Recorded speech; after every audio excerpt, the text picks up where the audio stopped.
Flat Earth expert Mark Sargent thinks the moon landing was a hoax. Technically, the moon itself is a hoax. Right, but betting with Sportsbet's new iPhone app? I could do this standing on my head. Thanks, Gravity. Sportsbet's new iPhone app. It's foolproof.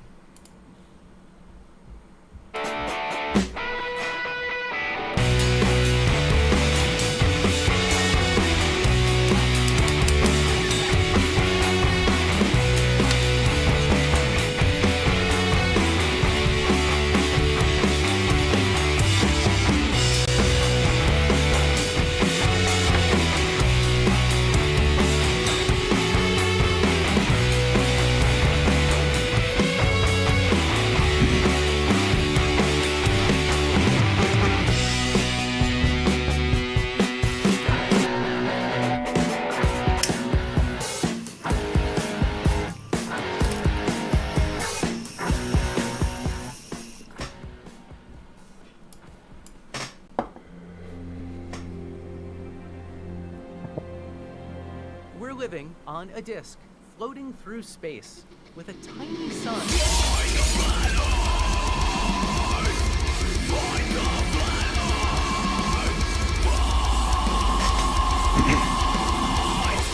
Hey, I'm FTFE, welcome back to the channel that does to stupidity what Saitama does to, like, everyone he fights. One punch, it's so boring. Hey, thank you for joining me. You know, guys, we're only 3 days out from that magical time of the year. And I don't want you to panic, because I can absolutely assure you that my guest tonight is 100% not Santa Claus. He may look slightly like Santa Claus when I actually get his picture up, because I'm totally unprepared, as always. Where is it gone? 150. Sorry. Yes, this is live entertainment, everybody. Here we go. See? Not Santa Claus. Absolutely 100% not Santa Claus, I promise you, because obviously Santa is getting ready to deliver all the presents. The presents that are already under the tree. You know that naughty girl right over there? I want her on my list. Naughty girl? Oh, yeah. There's a girl in here? Hot, naughty girl? In here? No, in the crowd over there. Oh, that one, just there. Oh, I see. Yeah, no. Unfortunately, Desertphile, you're getting coal in your stocking. I'm not sure what you did, but Santa told me personally that you're forever on the naughty list. You've got some kind of beef. I don't know what's going on. So I tried to get to the South Pole, but they wouldn't let me, so I went to the North Pole, and it was like the elves thought I was there to rob the place, so elves can be really naughty and nasty, it's like So when you and Santa met, it's like that Spider-Man meme with them both pointing at each other. Why, yes. Oh no, it's Andy in the chat, says, FTFE, how can you show your face after that defeat from Som? Yeah, I got destroyed by Som. I can absolutely confirm that I could not debunk any of Som's arguments.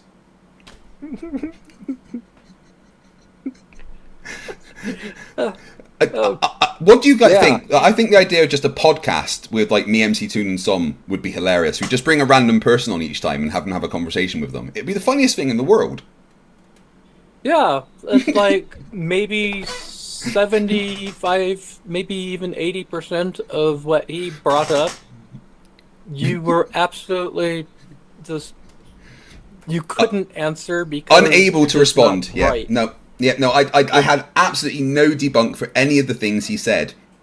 I didn't understand many of the things he said. There was definitely words, and they were definitely English words. There was even some entire sentences. I still had no idea what he was talking about. Well, Yeah, Glover Mum is right. That's it. I've had 2 losses now. I lost to Mallory because she showed me furry foot fetish porn. And now Som. Oh God, could you imagine a stream with Som and Mallory versus me and Toon? You had me at foot fetish. I'm sorry, is that a thing? I don't... Apparently furry foot fetish porn is a thing because that was somehow her evidence for Flat Earth. and it broke me. Furry foot. Do not Google that. Am I going to regret looking like Yeah, this? yeah. It's like the same when you Google two girls, one cup. You know, don't ever Google 2 girls, 1 cup. Okay, well. Stop. I am one Stop. No, you keystroke stop it. away. I Right. have to. I can't. I can't. Okay, here we go. Make him stop. Please don't. Right. So, we wanted to have a talk about Flatzoid, right? Yes. And we were gonna go over Flatzoid's review of my debate with Caleb, but I then realised that it's nearly 6 hours long, and frankly, this time of year is depressing enough. It's like, does he have family? You know, Yes, he does. That's the crazy thing. I mean, you know, I do a lot of streams, but he streams a lot more than me, which is. Oh, apparently my mic's too loud today, so I'm going to turn it down for a change. There we go. Yeah, everyone in the chat kind of agrees that's too much Flatzoid for a lifetime. I know there was a lot to unpack in the debate with Caleb, like him, you know, using satire as evidence, him asking if Earth's rotation was inertial, him demanding I take into account imaginary things and experiments, you know, all that wonderful stuff. But I don't know how it was 6 hours.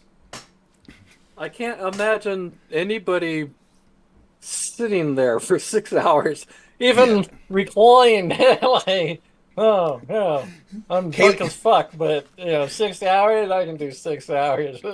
Like, oh, good God, 6 hours. No offense, I don't, you know. I mean, it's not like you're Jennifer Lawrence or somebody. It's like, oh, I can do 6 hours of her. And that's Sherlock. We'll save it for maybe later. He's desperate for you to do your gravity thing, so we can save it for later on.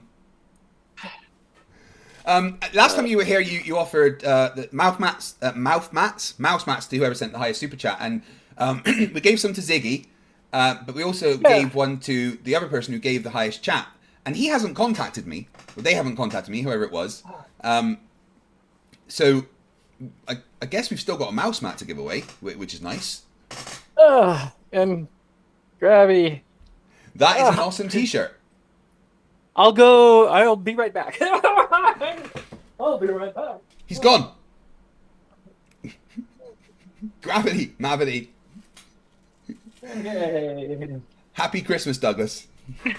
Yeah, they need to, like, get the shipping address to you so I can get these in the mail. Yeah, I've got the one for Ziggy. I'll send that to you.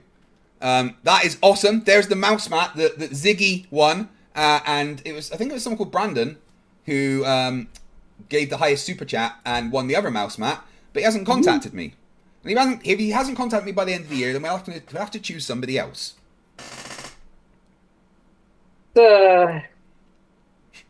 Icy Spin says Ziggy shares a truck full of mouse pads. I did one with President Biden in a greenhouse surrounded by cannabis plants with his eyes all... But I gave that one away. I'm convinced that Biden is like an android, but not a good one. He's like a slightly malfunctioning android that's running at maybe 45% power. You know, the servos aren't quite aligned correctly. You know, it doesn't have its balance subroutines all installed quite there. You know, the stairs add-on, they couldn't afford it during development, so it didn't get the full stairs add-on or something. I'm not sure. Well, I don't know why he even tried to ride a bicycle, but that could not have. Well, the funny thing is, he was fine riding it. It's when he stopped. Then he fell. Gravity! The gravity grabbed him, threw him to the ground, had its way with him. Auditing the Absurd said it was Brandon who I gave my old channel to. Brandon's it's called now. Was that the Brandon that won the mouse mat? Be surprised if it was.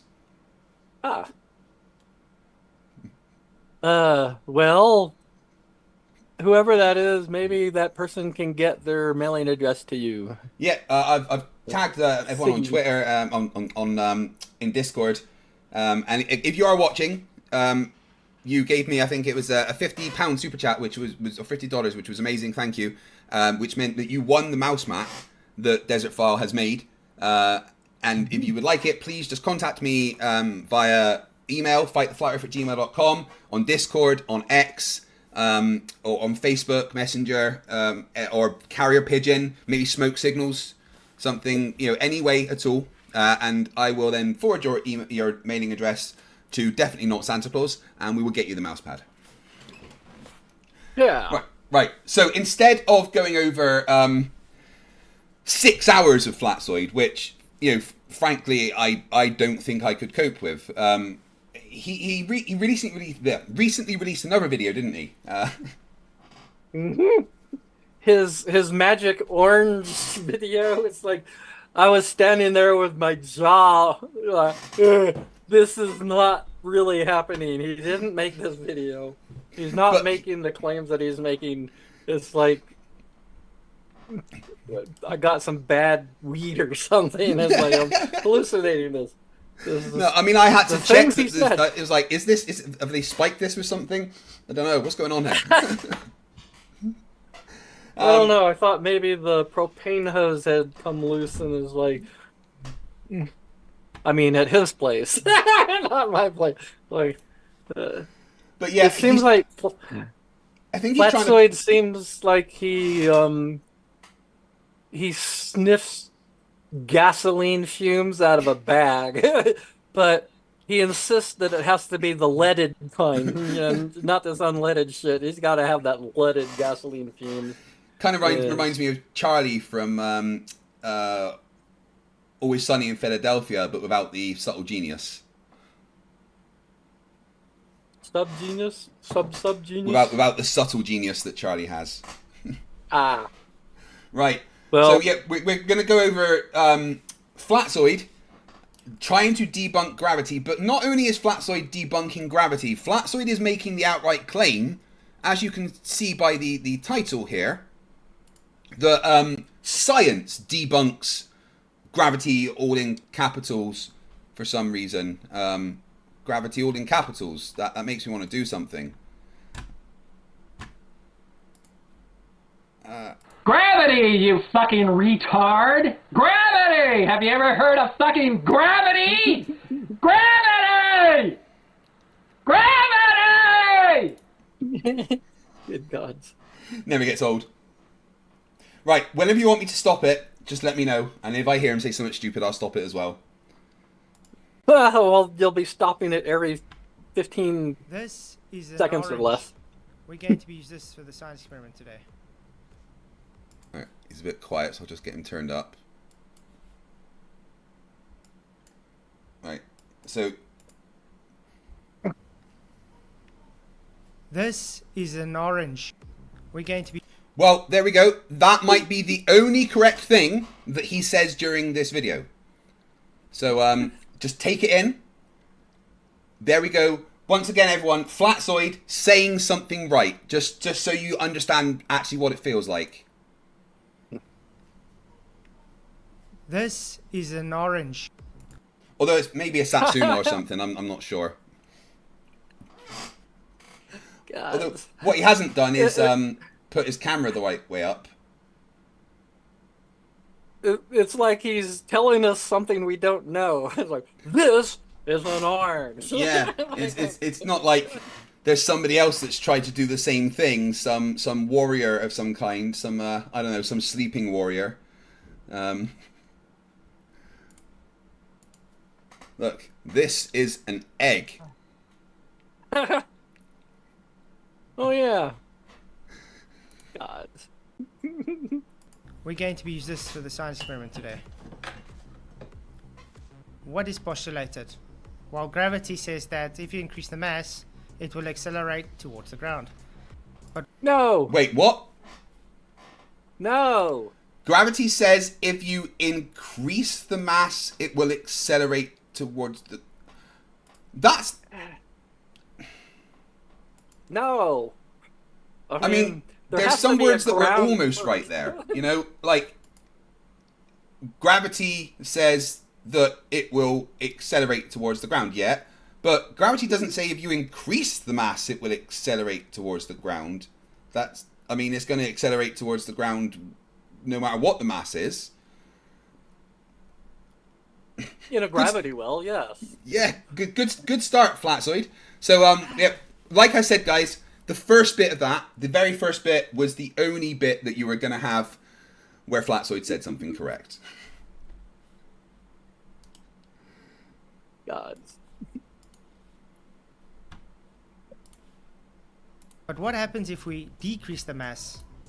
Should it mean it has more of a buoyant force acting upon it from the other side, which would cause it to go up? This is going to be an interesting experiment. Let's do this. I missed it. Why would it go up if the mass decreased? Why would it go up? Well, I mean, I suppose he's kind of correct in a way that, you know, if there's a higher mass in certain circumstances, there's less of a buoyant force in the opposite direction. You know, like, that's why a helium balloon floats, because there's, you know, more mass in the air around it. So if you make the balloon have more mass in the air, then it won't float. There's less buoyant force. So he's kind of correct there with what he said, but because it followed the first sentence that he said that was completely wrong, it still doesn't make sense. The scientific method. It's an empirical method strictly there to establish the cause for an effect observed in nature. Step 1. You will observe a natural phenomena. This would be, for instance, an orange falling to the ground. Number 2. Okay. You will do your research to see if anybody else has observed this natural phenomena and done any scientific research on this phenomena. Step 3. You create a hypothesis. This would be your postulation on what the cause for the effect is observed in nature. Number 4. You make a prediction. What will the experiment yield? And number 5. You do the actual experiment. This experiment in detail requires you to manipulate the independent variable, which is the cause, to see the dependent variable, which is the effect observed, to happen. If you do not manipulate the independent variable, there is no way to validate if that was the cause for the dependent variable's effect. I mean, yeah, but there's Unfortunately, there's he so never much more actually- to it. his so-called independent variables, he didn't control for. He barely even mentioned them in his so-called experiment. So it's like, yeah, we'll get to that. But Yeah, I mean, independent variables. I the like thing his is, number 2, when he said, you have to see what other people have researched. And it's like, okay, well, we did that. You know, they pretty much all agree. So, sorry, you take your orange and you can put it, you know, back where you got it. And the thing is, like, yeah, that is kind of the scientific method that you learn in the beginning of high school when you start doing science, right? But that is just the very, very basic. You know, this is kind of how you do an experiment to make sure you're doing it right, kind of thing. But there's so much more. When you actually start doing science, you realize that that's not the only scientific. Every aspect of science has its own variations on the scientific method. You know, some areas of science may not require certain parts of the scientific method that you learn in high school. And because they stick so strictly to these definitions that they find online in these basic sites, that, you know, they think that that's all it is, when there's so much more to it than that. So much more. Well, I noticed that he skipped the part about before one publishes one's conclusions. Yeah. One goes out there and begs people, pays people to find their flaws. If You try to get as many people looking at this and to find anything that you did wrong before you publish. Yeah. I mean, but of course, flat earthers, ha. I mean, they could ask me to look for their flaws, but I have a real life. Yeah. I mean, it didn't take 6 hours. Right. Oh my god, this is going to be so hard. I've been told by Wally that Flatzoid randomly changes the volume throughout the video as well. So if your ears randomly get blown out, it's not my fault, guys. I promise you. I mean, sometimes it is, but not in this case.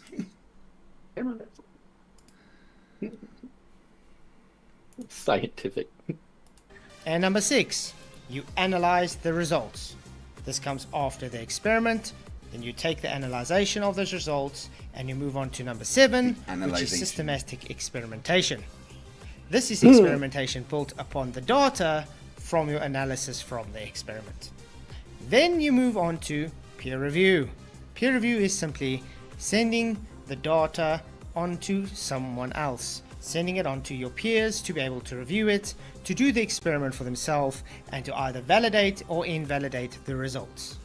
I mean, peer review is a lot more than that, than just sending it to your peers. You know, you don't just choose a bunch of your friends and send it to them and then say it's been peer reviewed. You know, you don't just choose a bunch of people on the same course of you as you and then ask them to look at it and do something and then it's been peer reviewed. No, you have to submit it to certain places and people for it to be peer reviewed, right? It also has to be peers. I mean, the people who are actually experts in the field that one is doing their so-called research have to be peers, not peers. Again, Excuse me. you think the Earth is flat? Yeah. Okay, read this. Like, oh, Wally says. Oh, right. Wally said no, not the volume of his video, the volume of the orange peel by removing the peel. Right. Sorry, Wally. I misunderstood what you meant. volume. Oh my god. Right, guys, it's painful already. We're like, what are we? We are 2 minutes 18 into a 14-minute 21 video. This is going to be hard for everybody. If I haven't already warned you, then please, guys, make sure you've got your facepalm protection because there's another 12 minutes of Flatzoid to go through. 12 minutes of Flatzoid. That's sounds like the worst porn movie ever. Just no furry feet. I hope. No furry In foot fetish essence, porn. this is a peer review right now. Okay. No, YouTube is not a peer review. Oh my god, did you hear him? In essence, this is a peer review right now. He thinks YouTube is a peer review. He thinks putting something on YouTube is a peer review. Oh goodness. No. Oh please, don't. No, I can't take that. Okay, Oh, you see let's this move on orange? It agrees with this orange. Well, yeah, this orange still has its clothing on, but here, he really Brilliant. believes this is peer review. Yes, he thinks YouTube is peer review. He literally thinks peer review is just showing it to a bunch of your friends. Well, I guess that's his peers. to observe natural phenomena. When an object is no longer supported by someone or something, it will fall, accelerate downwards from the elevation to the ground. So this would be me picking up an orange and letting it go, and it falls to the ground. This is the natural observed phenomena. Number 2, we do research. What was the research based on this phenomena? The research tells us that the cause for this falling acceleration is from the concept named gravity. This concept, As compared to what? What other force causes things to head towards the ground? I mean, you could throw it at the ground, but just letting go of shit? Yeah, and It still needs a direction. You still need a force. I don't know why he's just saying a concept named gravity. It's just the research tells us it's from gravity. And it's very vague and has yeah. no actual definition. Yeah, because it doesn't really need one. And, you know, Yeah, this is like... Albert Einstein has not yet come up with his general relativity theory. He hasn't written that paper yet. I mean, it hasn't been tested. So, I mean, yeah, it's so vague and no actual definition. This is like someone doing a PowerPoint presentation for like a science class at school. But, you know, it's one of the lower tier science classes where they don't really understand the science. It is very vague and has no actual definition or cause for its origins. There is two explanations of this. Newtonian gravity, it's a force. And Einsteinian gravity, it's not a force. Weird as they both contradict one another, but want to be used in the same pond. No, they do not contradict each other. If you read Einstein's work, one of the very first things he says when he's talking about the theory of general relativity is that Newton was kind of the basis for his understanding. You know, like, he gave so much credit to Newton's work that, you know, flat earthers just ignore this. They ignore the fact that they are both explaining the same thing. They ignore the fact that you can derive Newton's laws from Einstein's tensor equations.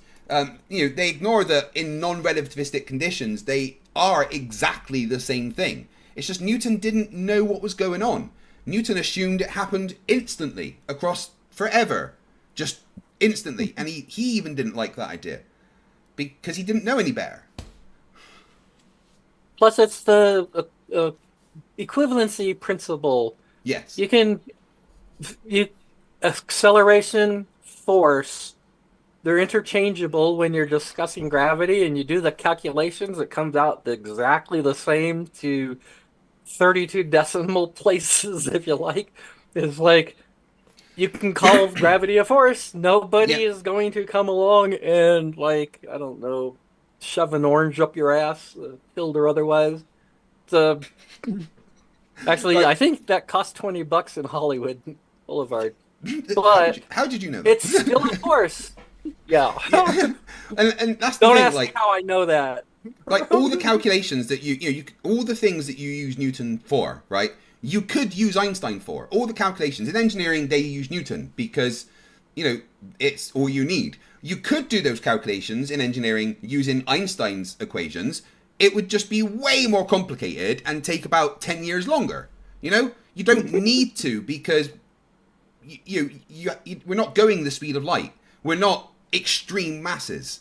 Everything can be explained by Newtonian laws in a non-relativistic situation. And they just ignore the fact that they are the same thing.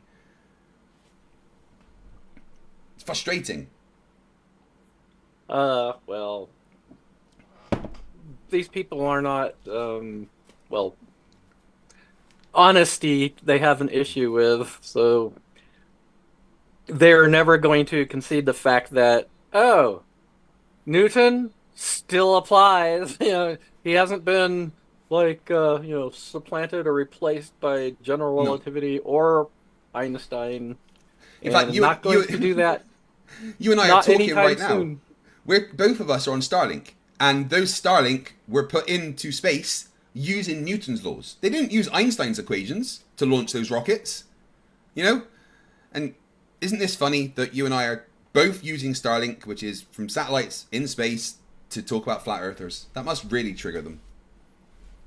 I would love to see how Starlink satellites work on a flat Earth, plane. Somebody come up with that model. I should ask, like, Elon Musk next time I see him. It's like, well, what we should do is what Dave McKeegan did for the ISS, where you just map the orbits where you know Starlink is onto, say, the AE map, and just see what it would do. When Dave McKeegan mapped the orbit of the ISS onto the AE map, it did, like, it was like doing loop-the-loops and stuff. It was crazy. Actually, I have a video. I don't think I can share it, but I have a video showing about 800 satellites and how they move around the planet, and you can actually see them zooming in because of the curves that they have to do, and then they slow down when they get to like straight lines, and then they zoom out again. Yeah. Like, how are they doing that on a flat planet? I would Right. like to see the math. So, Like, just so that people understand the enormity of Starlink, this is live footage of the Starlink coverage with all the satellites. wow. Yeah. So if we look where I am right now up here, and let's go in. So you can see right now Wow. I'll be connected to all these satellites over here. Crazy. No one person should have this many satellites. Right? I keep saying this and no one's listening to me, but we need to get some kind of Justice League together because Elon Musk is clearly a supervillain and someone's going to have to deal with him. What are we going to do when everyone's got Tesla cars, right? And Tesla robots are doing their household chores, and we're all on Tesla internet, on Starlink internet, right? And he decides, he's going to take over the world, and he turns it all off. We're fucked, all right? And he's already got plans to go to another planet. He's actually Damien Thorne of Thorne Industries. Yeah. A jackal! You were born of a jackal! Come with me, Mark. I'm sorry, Here, this sorry. is what I like, is that, look at all these Starlink satellites currently over Antarctica. How did they get there then? That's a good question. And how do they deserve? I guess they had to pay extra for those satellites. I'm not sure, because if you look at, there seems to be this main band around kind of, from the south of Argentina up to, I don't know, halfway up Canada. And then there's like a different group that go around the North and South Pole. So I'm not sure if they're on different orbits or something. Yeah, it looks like Russia has partial coverage anyhow. Yeah, look, you can see like some of the strings of them there. But yeah, that's a lot of satellites, and I'm sorry, but no one person should have this many satellites.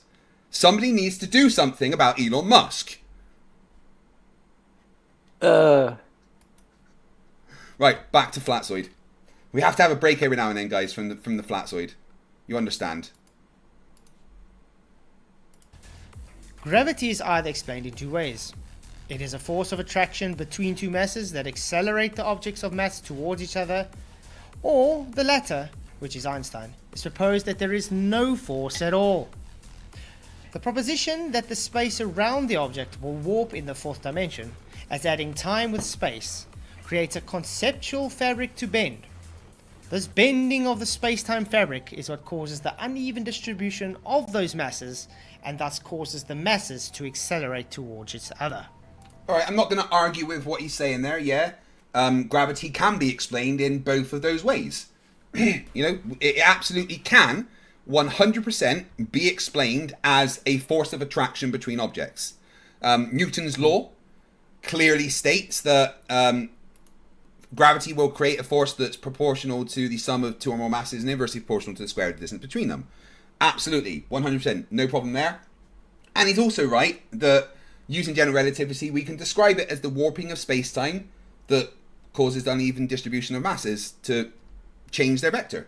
Yeah, absolutely, no problem there. But he doesn't understand the same thing. Well, we can see that space-time curves in the presence of mass because we see that in Mercury's orbit. We see that in gravitational lensings from telescopes. So we can see space-time does curve around masses. So Albert Einstein was correct. Newton is still correct. And Flatzoid, the only things that he's gotten correct so far was when he was actually quoting a valid source. Yeah. And I believe he is going to stop doing that really soon here. And yeah, sorry, you're wrong. It's product, not sum. I said sum instead of product. You're correct. I apologize. Jeff C says over 360 watching and only 25 likes. Smash that like button, people. Yeah, if we get to over 250 likes, I will dance naked. Yeah, it doesn't mean you'll sorry. see it. I might do it after the stream and just go and dance naked in the house. Scare my kids or something, you know? Dad, what are you doing? Don't show your naked furry feet, however. Oh, right. Are we ready? Back to it. Yeah, Rachie. I think we can. Rachie50 has been a member for 5 months. Rachie is one of my favourite ex-Flat Earthers. She says, too much Flatzoid dirt gives you a headache. Be careful. You're right. I've got my correct glasses on. I've got my anti-blue glare on the screen. I'm good. I'm prepared. Yep. To, you know, I've also got some painkillers waiting, and I've got my weed, so I'm okay. Wait, hold on. Let me just hold this just in case I need to facepalm. We're good, Rachie. Thanks for the warning. Here we go. Yeah, I was going to have some cannabis edibles before doing Flatzoid because I don't know if I can do like even 14 minutes without, you know, like... Yeah, there's no way I could have done 6 hours. That's going to take more than some cannabis. We're talking cocaine, maybe some crystal meth, and just anything to get you through it. So, Bath salts, please. QE, what do you think? I'm an idiot. I'm stupid. Moron with an ugly face and a big butt, and my butt Smells. And I'd like to kiss my own. butt. I'm an idiot. That is the smartest thing he's ever said. that's almost like yelling gravity, only it's pressure. Go on then. It never. They've been waiting, Desertphile, so you might as well do it. Ah, fuck. On the spot now. All right, motherfucker. I'm sorry. There's little kids listening. No. But if anybody tells you gravity is not a thing, remind them. Santa Claus said they're full of fucking shit, and gravity is a thing. And I'm sorry. My dog is getting freaked out here. Why are you shouting, Dad? I'm sorry, Lullapup. So, motherfuckers, gravity! Have you ever fucking heard of fucking gravity? Gravity! And I did that just for Craig's daughter, by the way. Thank she's you. Awesome. She is awesome. Right, there we go, guys. You should be refreshed enough. Right. Yeah, let's spam those gravity emojis. The argument is that the more mass, the stronger the apparent attractiveness. The larger the mass will always create a larger divot in the surrounding space, and thus the smaller mass will tend to accelerate faster to the larger mass the closer it is. It's as if the mass is following a path over a slope. This is a scripted video. Why do we not just cut out that little mistake? I don't know. I don't get it either. If he's going to say, first off, the masses go towards each other, and it's proportional to each body's mass. So the big one is not pulling the little one to it. The little one and the big ones are pulling each other towards each other. Yeah. So, we are pulling the Earth towards us. You know, a very, very, very small amount. You could calculate the force with which we are pulling the Earth towards us. But the Earth is pulling us towards it with a much, much, much larger force than we are pulling it towards us. We are both accelerating towards each other, but the acceleration is more for that side. It's simple. Yeah. I think many years ago, I made a video where I proved that I could slow the planet's rotation just by lifting my coffee mug above my head. Angular momentum. Stop it! Stop it! You're slowing us down. Yeah. And if you keep pissing me off Flatzoid. I'm gonna stop the fucking planet completely. Right, what we're doing is we get everyone to put their hands up at the same time. We've increased the centrifugal acceleration. Right, everyone, go. And on the count of 3, everybody jump up in the air. Oh, well. I wonder what the force actually applied would be if everyone did that. I mean, it would obviously register on the Richter scale if everyone jumped at the same time, right? Well, it depends. We would have to, like, people on one portion of a hemisphere jump.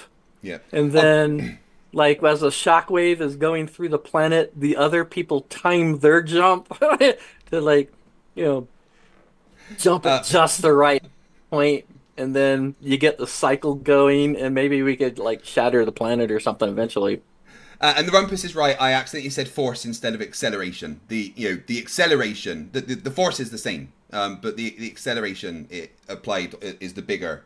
The bigger thing has the bigger acceleration towards it, not the bigger force. I said it the wrong way around. So sorry, Rumpus, you are correct there. Yeah, the force stays the same. Well, Yeah. unless you're Magnitude. doing mass times acceleration, but force stays the same. Yeah.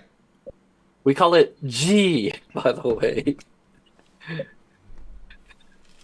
Mandel says that you seem quite versed in physics. Do you have any background in science? Yes, I've flunked high school, never went back. In school, I was considered learning impaired. Yeah, you 'Cause I'm still autistic, know the Earth's not so- flat.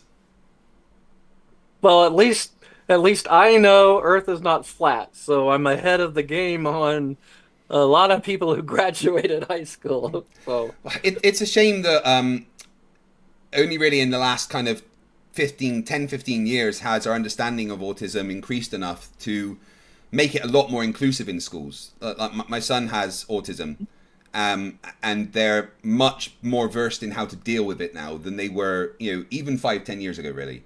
The understanding of what autism is and how it's a very personal thing has really, really got better. Whereas, not that long ago, like you said, it was just a case of, oh, they're different, they're a bit hard to deal with. We're kind of, well, they used to assume if you did not talk, you could not talk. So, and if you did talk, and like with me, I have anomic aphasia, and I can't do nouns very well. So I avoid them. Still, I'm 63 years old, and I'm still avoiding speaking nouns. But when I had to speak, I said some really bizarre things. And, oh, this guy's really fucked up. But no, it's just communication was the issue. Same with autistic people. One of the defining criteria is difficulty communicating clearly that other people tend to not have. So I did not pass school, but I do remember in science class, while other kids were doing their shit, they're doing their assignments, I was in the back of the room going through the encyclopedia and finding all sorts of cool shit to learn. So, that's good. Yeah. So ignore what the teachers are going on and just learn your own stuff. Yeah, there was nothing that I was hearing that I wanted that was any interest. I mean, while people were dissecting frogs, I was learning about the Greek gods. Greek mythology was my thing at Greek that gods time are fucking horrible, man. They were like, why anyone worshipped the Greek gods when they were just like, yeah, we're just gonna screw with humans and rape them and destroy them as much and just have fun, treat them like our little playthings, but you will worship us. Yeah, and if you don't sacrifice correctly, yeah, I mean, if you gave Aphrodite a fish that was like less than completely fresh, she would bitch you, slap you with it. Yeah, and if you worship the wrong god, ooh. Who is it that sent their soldiers to attack the sea because they didn't worship Trident? Oh, that's right. The not Caligula. It was a Roman emperor. he lost a battle because of Neptune. So he waged war against Neptune. Yeah, by stabbing and the sea. He sent his soldiers down to the bottom of the ocean with swords and collected all of the seashells. It was like, I'm taking this, bitch.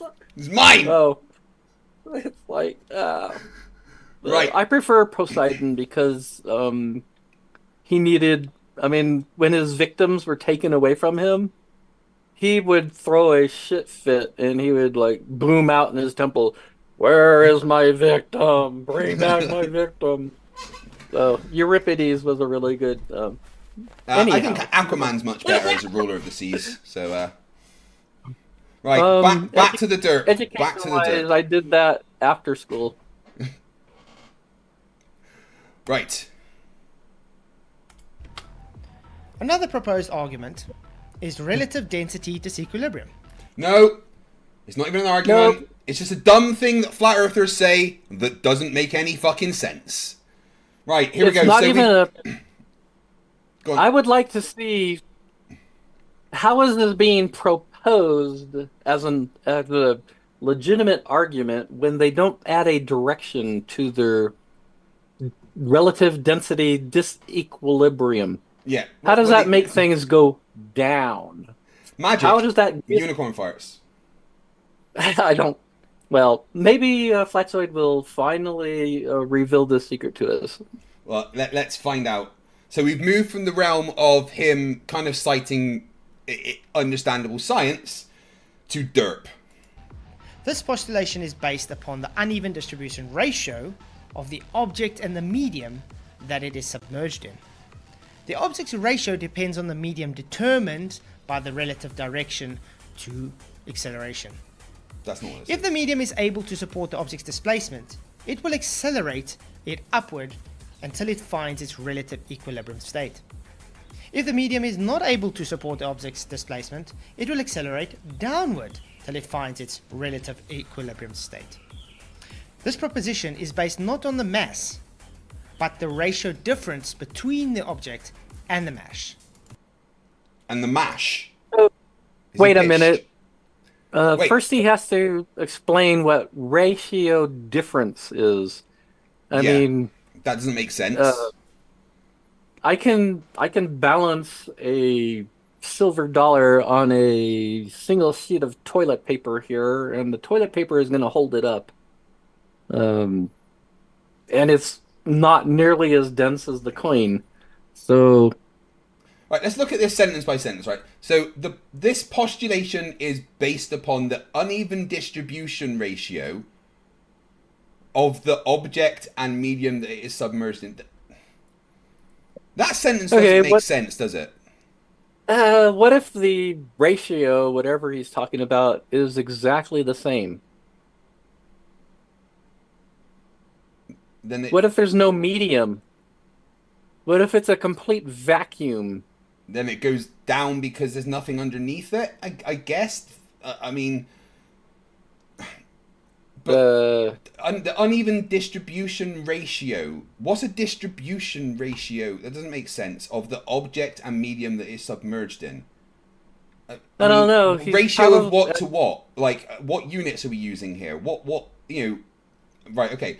So, not sure about that. Let's move to the next one. The object's ratio dependent on the medium determines the relative direction of acceleration. So, why does it not go sideways? I mean, it's a good question. But let's just say he's right there. I mean, the words aren't quite correct. Like, I'm sorry. I didn't mean to laugh. He's not right, but let's just say let's just assume that he's right there. What he's trying to say is, if the thing is lighter than the thing it's in, it will go one way. If it's not, it will go the other. And based on how light it is compared to that medium is how fast it will accelerate. Okay, but why? Yeah. What's doing the acceleration? What's giving that a direction? Because, let's be clear, a ratio is not a force. neither is a ratio and acceleration. He keeps saying ratio, but I don't think it means what he think it means. I'm wondering if he's like trying to get density in there by using more bizarre words that don't actually apply, like distribution ratio. Is he talking about density? Because that's a really bizarre way to talk about density. Yeah, like it's called relative. It's supposed to be relative density disequilibrium, but at the moment he hasn't mentioned density once. Right, the uneven distribution of the ratio of the object, the ratio of what of the object, and the medium that is submerged in, the ratio of what to what.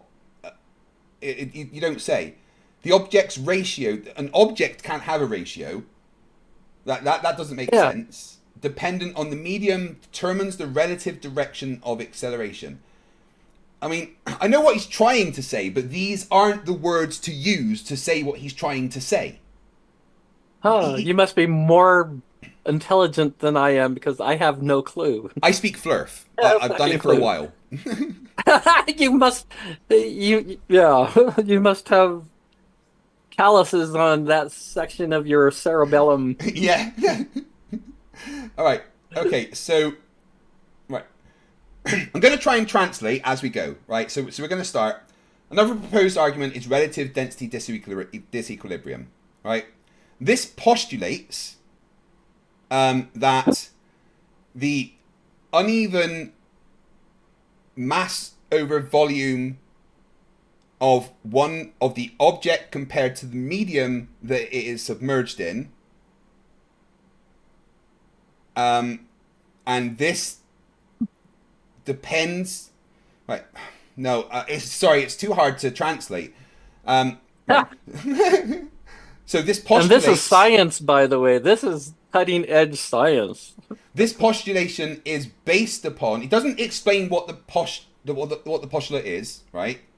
He just says this postulation, doesn't explain what it is, but he says it's based upon the uneven distribution of the density of the object to the medium that is submerged in. I think that's what he's trying to say.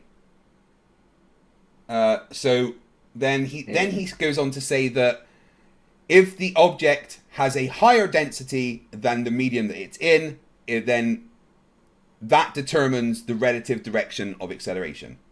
So if it's more or less, will determine the relative direction of acceleration. That's what he's trying to say. Okay, right. He didn't say that, but that, yeah. It's only either up or down. Yeah, it doesn't. No diagonals, apparently. Yeah, so centrifuges don't exist, apparently, you know. And if there is no medium that it is submerged in, it always goes down, apparently. For some reason. Right. Hey, this is science. You just have to take this on faith. Science, yes, because science is all about faith, right? Hell yes. Yeah. Okay, right. Third, fourth sentence in this, but the third after. Right. Okay. So here we go. If the medium is able to support the object's displacement, that doesn't make sense. He's talking buoyancy now, I believe. Yeah. What's an object's displacement? An object will displace something else. An object doesn't have a displacement. And how much it will displace of that object depends on, how dense it is compared to that object. Yeah. But he's not saying... And why would it accelerate upwards? I mean, to have a displacement, you need a force. Something has to push on it. You can't have buoyancy without a force applying to whatever it is that's being buoyant or sinking or whatever the fuck. Yeah. So I'm glad that he told us this is science first, because I wouldn't have known otherwise. Yeah. If the medium is able to support the object's displacement, it would accelerate upward till it finds its relative equilibrium state. That should have been until, but until it finds its relative equilibrium state. Right. So let me translate. what he's saying there is, if thing heavier than thing it on, it go down. If not, go up. And why doesn't it not just keep going upward? I mean, if it's going to accelerate, why doesn't it, can you like reach escape velocity from like surface tension or something and just, Right. why okay. would it stop until it reaches a relative equilibrium? And so he's saying that the medium it's in is pushing up on the object, right? So why, when, let's say you fill a glass all the way to the top and then you put some ice in the glass, why does that water then overflow the glass? Why does part of that ice become submerged if the thing it's in is pushing up? Right. Well, you just have to ask your peers to fix that part. Well, we're on the- YouTube, right? And YouTube is peer review, so... Yeah. Okay. Put a so, star next to that so that Flatzoid can bring it up next time he's with his peers. Right. Next sentence. Goodness me, this is hard going. If the medium is not able to support the object's displacement... Object doesn't have a... It will accelerate downward till, should be again until, it finds its relative equilibrium state. Right, I'm dyslexic. Okay, I just want to say I am dyslexic. All right, I'm I can't spell. I struggle with words. And reading and writing can be difficult for me sometimes. Right, and spelling. It's because I am dyslexic. And even I can tell that this feels like it was written by a toddler. All right? That sometimes he's got apostrophes in, but sometimes he doesn't. Sometimes there's he uses till, sometimes he uses until. I mean, well, at least he didn't use its apostrophe relative to the equal. At least not on this slide. Well, he should have. It is relative. That's what it should be. It is. Till it is put an apostrophe there when it should be an apostrophe there. Like, okay. But I mean, I shouldn't really complain about people spelling stuff because you look at my Twitter feed, it looks like an epileptic spider has ran over an ink pad or something. But when I can spot the mistakes, it's JM Truth level of bad. I have no clue what he's saying here. Why would it accelerate downward? Yeah. I mean, he's making assertions, and apparently these are his hypotheses that he's later going to demonstrate. But he needs a mechanism. Yeah. What is the mechanism making it go downward? Right, so let me try and translate this sentence. So if the medium is not able to support the object's displacement, it will accelerate downward till it finds its relative equilibrium state. Right, so he's just trying to say the opposite of the sentence beforehand. So over those two sentences, he's saying that relative density disequilibrium purely decides up and down directions. It ignores left and right because it purely deals with accelerating up or down, right? Let's call him. I'm going to call him up and ask if you got that correct. Hold on. I'm kidding. Right, so this proposition is based not on the mass, but on the ratio difference between object and mass. Right, so I want to say once again that nowhere apart from the beginning has density been described, explained, inferred. There's no mechanism for any of this happening. This is purely just, it goes up or down if there's something there or not. No why. All he's doing is, this is just more observations. This isn't even a hypothesis. This is just saying, oh, well, this happens when you see it. I mean, there's no explanation for anything here, right? Yeah, well, even Sir Isaac Newton didn't have a mechanism, but he knew, what he observed was actually what he was observing.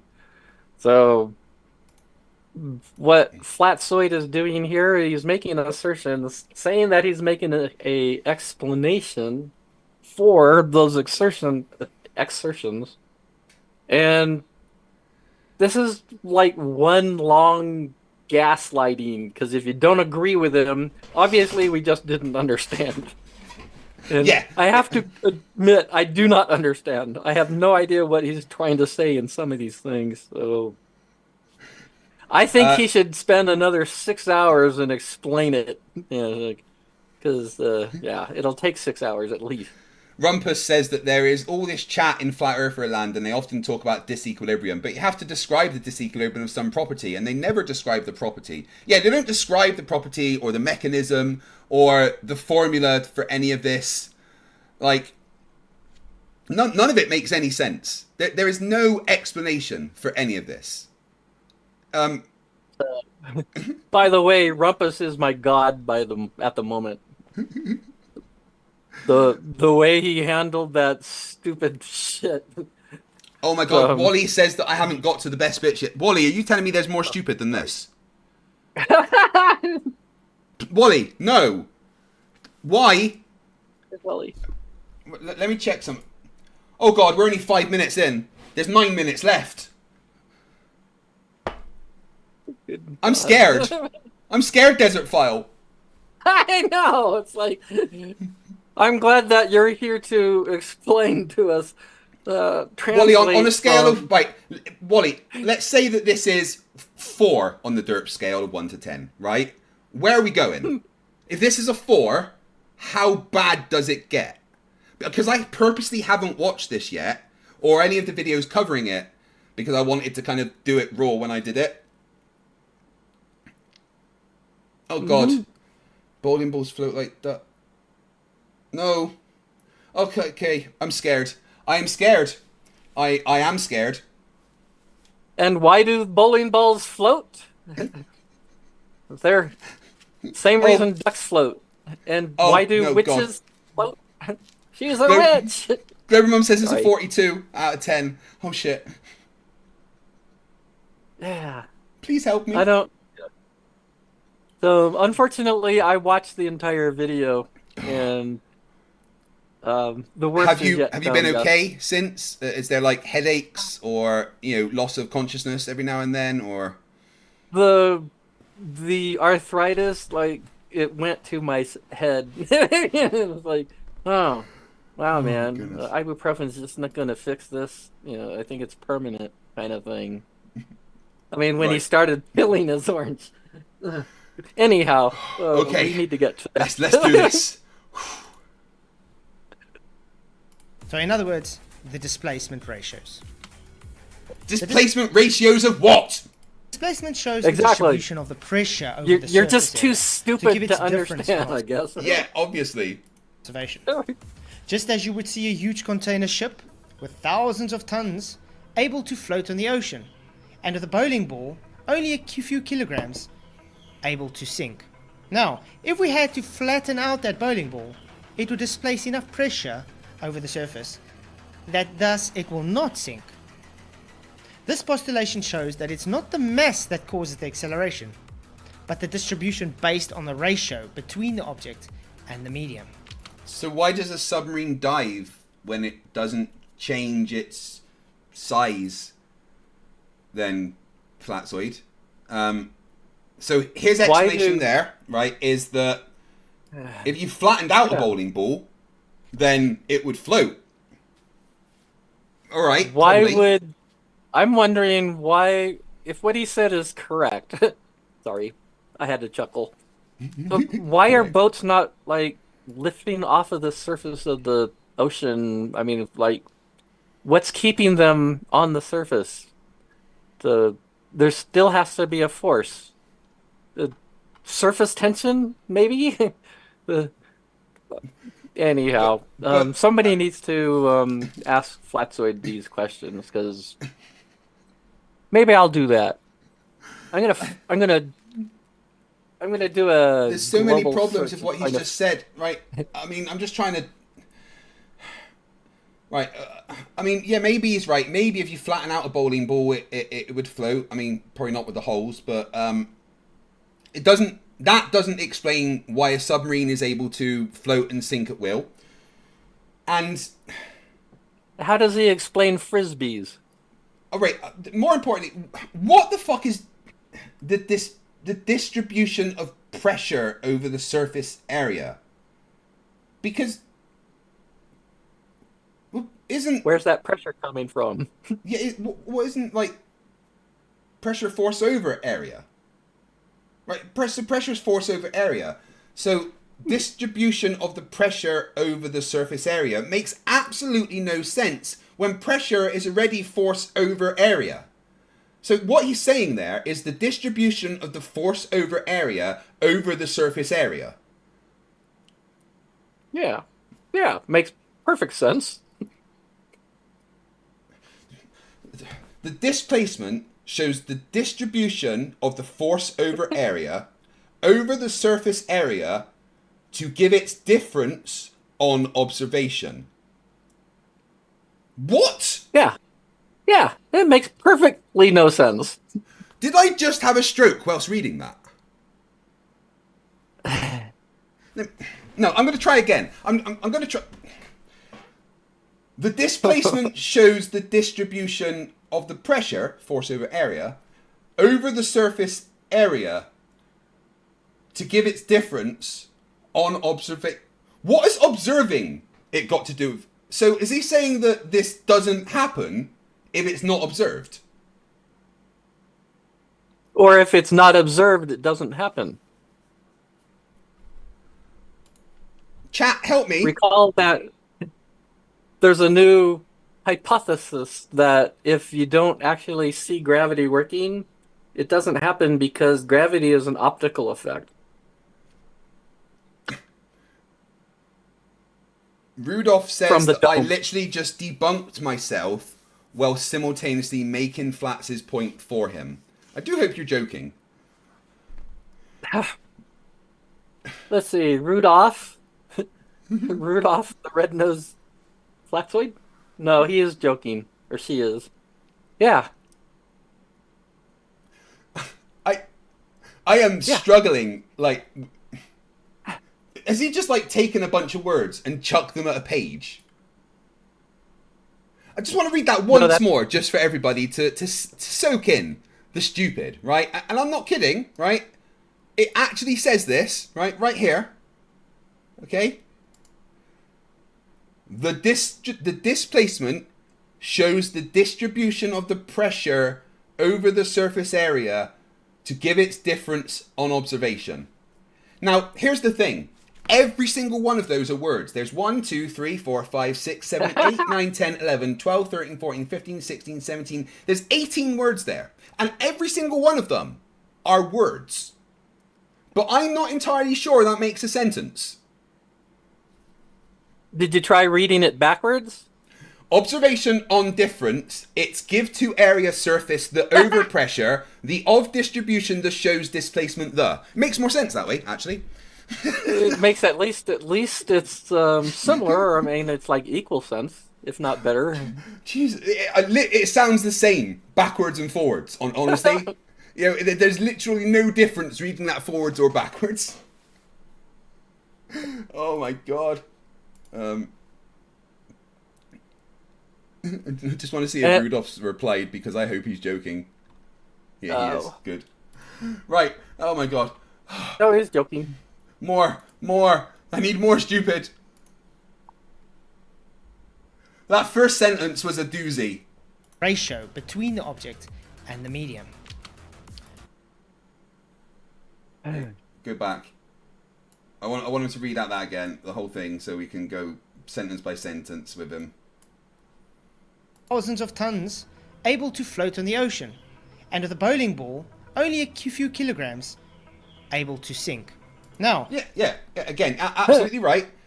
You know, you do see huge container ships that weigh lots, and a bowling ball would maybe sink. You know, nothing wrong there. If we had to Depends on- flatten out that boat, So go on. It depends on what the bowling ball is made out of. I Yeah, suppose. absolutely. And the fact that they're kind of... No, they're not. I don't know. I'm not sure. bowling ball, Anyhow. it would displace enough pressure over the surface that thus it will not sink. Right, let's go through that sentence. It will not sink. How does he know it's not going to sink? So, if we had to flatten out that bowling ball, it would displace enough pressure. How do you displace pressure? That's not a thing. It could be surface tension. I guess you could call that pressure, but that's not really pressure. It's a pressure force pushing upward, but only in a gravity field. If we had to flatten out the bowling ball, it would displace enough pressure and thus will not sink. No. Nothing about that. Again, we've got 1, 2, 3, 4, 5, 6, 7, 8, 9, 10, 11, 12, 13, 14, 15, 16, 17, 18, 19 words this time. Yeah. Let's try it backwards. Sink not will thus, and pressure enough displace would it ball bowling that out flatten to had we if. I think it's the same. Both ways, I am absolutely positive that it sounds the same. There's no difference, right? I don't detect any difference at all in what was actually being communicated. Okay, right. So we've got displacement of pressure. Well, we've got displacement of force over area to give difference in observation, whatever that means. And then we've got displacing enough pressure so that it will not sink. No. Next sentence. Right, let's move on to the next sentence. Goodness me. This postulation shows that it's not the mass that causes the acceleration, but the distribution based on the ratio between the object and the medium. The ratio of what? The ratio of what of the object and what of the medium? What are we ratioing these things to? What if there is no medium? Then what? It always goes down. Why?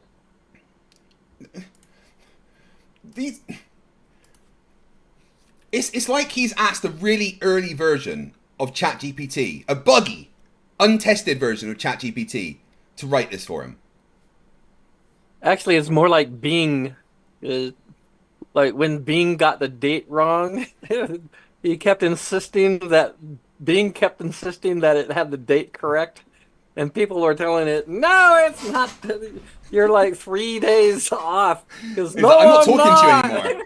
It's like, this is Flatzoid. No, I'm not. Oh my goodness. Rumpus says that given that Flatzoid's obsessed with density, it's hilarious that on the one occasion he would have used it in his pondering if a bowling ball would sink, he doesn't consider the density of the ball. No. Oh, it's like he thinks that, if I get a piece of paper and I scrunch it up, that he thinks that changes the density of the paper. But Or it increases the pressure. That's not how it works, dude. Bloody hell. We've hardly moved. We've still got like nearly 9 minutes. I really am getting scared for my health and that of my audience. No, this must be how it works because he's doing science. Absolutely. He did say so, Therefore he is. This postulation shows that it's not the mass that causes the acceleration, but the distribution based on the ratio between the object and the medium. Wait, hold on. But the distribution based on the ration between the object and the medium, apparently. Yeah. Ah, right. So not even the ratio in this case, the ration. You have a ration of lamp oil there, and it looks like rubbing alcohol. That's what it is. That's why there's just these little ration. strips, because you've been rationed. I see. And there's like a ration of corn syrup there. So Good Lord. when you put those rations of fluids in a free fall, they no longer layer themselves. They get all mixed up. So, why? Yeah. Because flat earthers Anyhow. are fucking idiots. 3. We create the hypothesis. Since the consensus is based on gravity, we will hypothesize and experiment on them first. Let's start with Newtonian. All right, so you're having multiple hypotheses then. Okay, all right, no worries. Just so I'm aware. So we've got more than one hypothesis, which would require multiple experiments, of course, because each one would give different predictions. But okay, let's see where it goes. Gravity.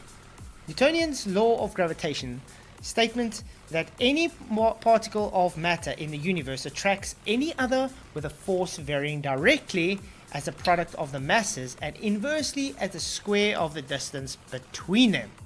So Yeah, in right. other words, the larger mass will attract the smaller mass more. By and the God, distance he got between them- another thing correct. I know, well done. I mean, I would have said it, in better English, but yeah, not bad. No full stop at the end there, but I'm getting picky now. But yeah, no, he's right. That is what Newtonian gravity says that will happen. It's Fg equals gm1 m2 over r squared. Gravity creates a force that's proportional to the product of two or more masses and inversely proportional to the square of the distance between their centers. No one's going to argue with that. And it can be easily demonstrated. So He let's also see. shows there's two arrows going towards each other. Yep. So it's one is not pulling the other. No, They're they're both, yeah. So he got that correct. Very well done. Well done. He copy and pasted an image from somewhere. Well, yeah. Okay, now this is him getting right, which it's like when you walk into a boss room on a game, and it gives you all your super weapons just beforehand, and then you get screwed up. That's what's about to happen. them would give them a different accelerative rate. Create an hypothesis. Still, the mass of an object determines the amount of force the object will be attracted to. It's the largest mass. If it moves, the mass... Wait, what? The mass of Yeah, the what? object determines the amount of force the object will be attracted to the largest mass. That's like he took two sentences and smashed them together. Because it doesn't finish... Like, the sentence doesn't finish what it starts. It's like mass largest, the two attracted B will object the force of amount the determines object the of mass the. Yep, no difference. Absolutely the same, right? So It tells us the exact same thing, by golly. So once again, he is trying to say, though, even though in the previous slide he showed how it's a force with both of them, right? Now we've got the arrows going together here, right? But now he's gone back to saying that, oh, no, it's just going towards the largest mass. When, like, let's rewrite that first sentence for him. The mass of the objects determines the amount of force the object will be... no, hold on. The mass of the objects... The mass of the two objects determines the acceleration they will have towards each other. Yeah, There you go. Yeah. Because it's not... Again, the force doesn't change. The force is going to be equal. It's the acceleration towards each other that will be different, right? Yeah, the acceleration will change, but the force itself, I believe, it stays constant. Yeah. Right. So okay, so he got that completely wrong. Next, if I remove mass of the object, it should show less attractive force and thus not accelerate at the same rate towards the ground as when shown to have more mass. No. No. No. No, everything... We observe... Go into a vacuum chamber. You'll see that it accelerates at the same rate, regardless of what the mass is, if you don't have any atmosphere. We've done this. We've done this experiment. So... That just cracks me up. So here, they are Well, on in the my moon? left hand I have a feather. In my right hand a hammer. And I guess one of the reasons we got here today was because of a gentleman named Galileo a long time ago who made a rather significant discovery about falling objects in gravity fields. And we thought that where would be a better place to confirm his findings than on the moon. And so we thought we'd try it here for you. The feather happens to be appropriately a falcon feather for our falcon. And I'll drop the two of them here, and hopefully they'll hit the ground at the same time. Oh, look at that. How about that? Now, Flatzoid just said that the thing with more mass would accelerate towards the ground quicker, which contradicts what just happened in front of us. Flatzoid has completely got it backwards. Everything accelerates at the same rate. Everything on Earth has an acceleration acting on it of about 9.8 meters per second squared, regardless of its mass. Yeah, so let's get... Flatzoid is supposed to do an experiment to show this hypothesis is correct. So I'm really looking forward to seeing his experiment. No, I'm scared. I mean, so he's created a hypothesis that goes against his observation, right? Yes. It cracks me up. Wait, what was his observation? Let's go back and check.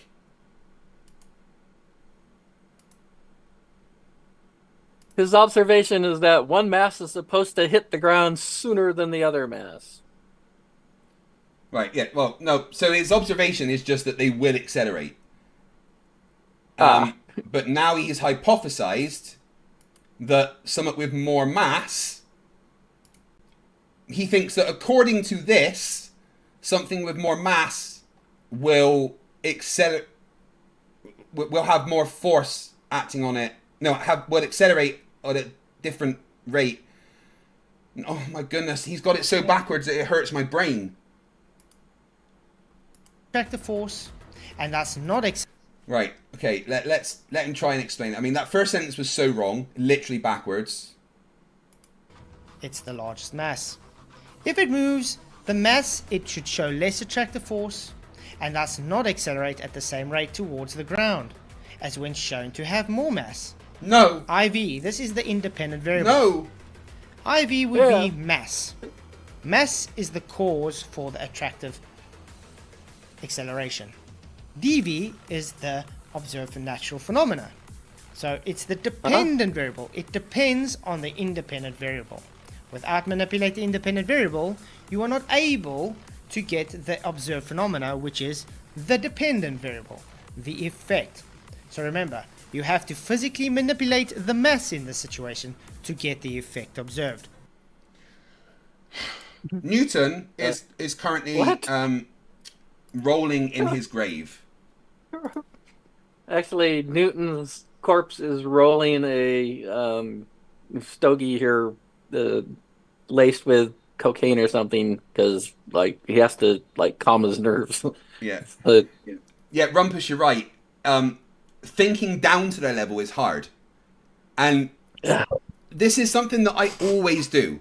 I underestimate the stupidity. Right? I have had so many conversations with Flatzoid. And I'm sure that a bunch of us have had these conversations with Flatzoid, where we've explained to him constantly that things accelerate at the same rate, regardless of their mass. He just strawmanned Newtonian gravity. He just said the opposite of Newtonian gravity. The force changes, not the acceleration, right? yeah. If I got this, right, and I got a 10 kilo weight, right, and I dropped both of them on my toe, right, they would accelerate towards my toe at the same time. This one, I'd probably go, oh, that's smart. But with the 10 kilogram weight, I'd be going to the accident emergency room having a cast put on my foot. Because even though they accelerated at the same rate towards my foot, one hit my foot with a lot more force. The observations on Earth show that if you isolate the things, they all accelerate at the same rate. Rumpus, no, you're underestimating it. Rumpus says that basically Flatzoid doesn't realize that the mass of the object being accelerated cancels out in the Newtonian equation. He doesn't know the difference between force and acceleration. That's too far, right? No, you're right, he doesn't understand the difference between force and acceleration. But it's not that he doesn't realize that happens. He doesn't understand that that's part of the prediction. Plus, he's been corrected on this a great many times, and he still makes the same false assertions. I genuinely can't believe it. The word force, he's conflating mass times acceleration, and he's also conflating that with force, like interactions between masses. They have the force of gravity is, as far as we know, it's a constant. So force mass times acceleration, that is not a constant. If your mass changes and your acceleration changes, your force is going to change, and That's your the thing, toe the is going to get acceleration broken staying or the same, not. isn't it? Yeah, so I mean the acceleration staying the same, right? And he's doing this deliberately. Yeah. He knows damn well he's conflating the two. I don't know. I just think he's that stupid, honestly. Flatzoid, if you're watching, bud, you know what? We've had so many conversations going through this exact thing where I've told you the exact opposite to your hypothesis, right? And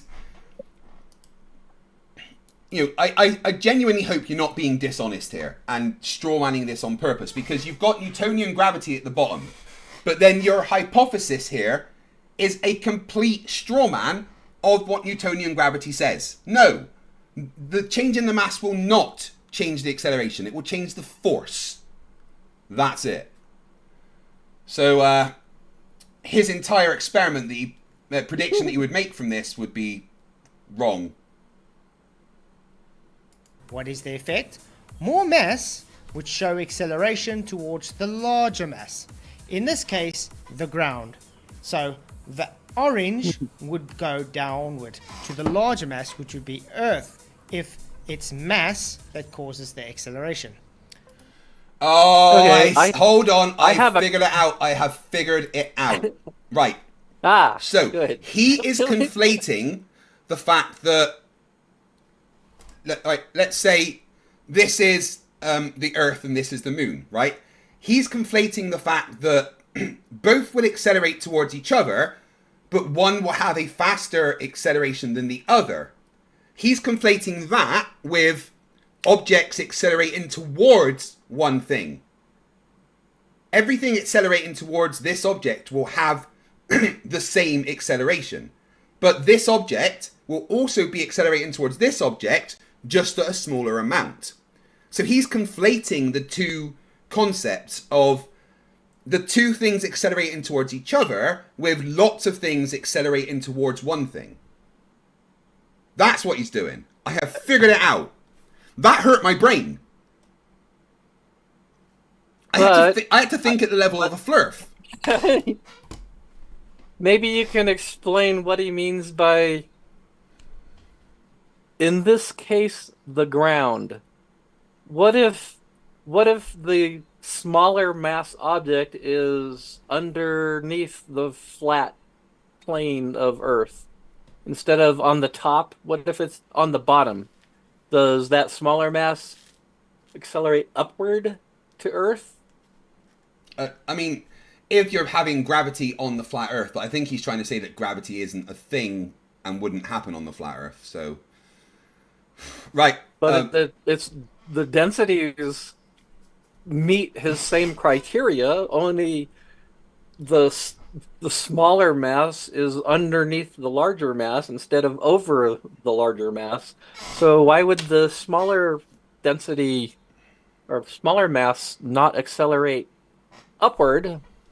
Is he saying that it's going to accelerate downward if, like, I don't know, I guess the water that permeates all of space? What about the water that's under the planet? Yeah. Is that accelerating upward or downward? And what about the water above the firmament? Is that having an accelerative effect as well? I mean, Don't think, right, here's the problem. Don't try and think about it, because thinking like a Flerf hurts. The null is the antithesis of the Oh, come on, you could have edited that. hypothesis. So Math if has it is increased. validated, it means your hypothesis is invalidated. If the null is invalidated, your hypothesis is validated. This is a prove situation. You either There is no such thing as proof That's in proof. science. Does he mean the null hypothesis? Yeah, he's trying to say that if you disprove the null hypothesis, you prove the hypothesis. But, I mean, he would have got a D minus at best with this presentation, I think. I don't know. I would Maybe give a him D at least at a push. 3 points out of 100 just for the effort. I mean, maybe he spelled his name right. I'm not sure, but I don't know. I think if the teacher's nice, it's a D. If they're grading on a curve, then he's fucked. I still can't get my brain around that final. The null sentence doesn't make any sense either. Mass has increased and yet shows not to accelerate to the ground. What? Right, well, in his mind, it should say the mass has increased and yet it shows no increase in acceleration towards the ground, because that would be the null of his hypothesis. Not that it stops accelerating altogether. So not only is his hypothesis a straw man of Newtonian gravity, but the null doesn't even apply to the hypothesis, because the hypothesis doesn't infer that acceleration will stop if there is less mass, which is what his null says. It looks like his null hypothesis is actually correct, from what I can tell. It's not supposed to increase its acceleration, its rate of acceleration. I mean, it stays constant, so his null is correct. If he's written it right, if it shows no change to acceleration, but he's chosen to word it as shows not to accelerate, which would imply there's no acceleration at all, which doesn't happen if you increase the mass of something. It doesn't magically start floating. Right, okay. This is hard going. We're about halfway through. This is brutal. This has been brutal. It is fucking I brutal. feel like I've been beaten up. Someone should have warned me. prove your null. No matter how many times you do this experiment, it will always be either proven or disproven. Mass has increased and yet shows not to accelerate to the ground. No! Number 4, make a prediction. If I remove the mass of the object, in Again, edit your fucking videos, dude. this case the peel around the orange, in the fish tank it will show, based upon the postulation, I'm sorry. the orange will have less mass, and thus have less attractive force. But now he's changed it. Right, now his prediction is different to his hypothesis. Fuck's sake. Oh my Plus, god. the prediction is actually correct. I mean, if you reduce the mass, There's less it'll force. accelerate the same rate, but there'll be less force, yeah. So, right, I just want to show, right, let's go back to his hypothesis. Let's not. Right,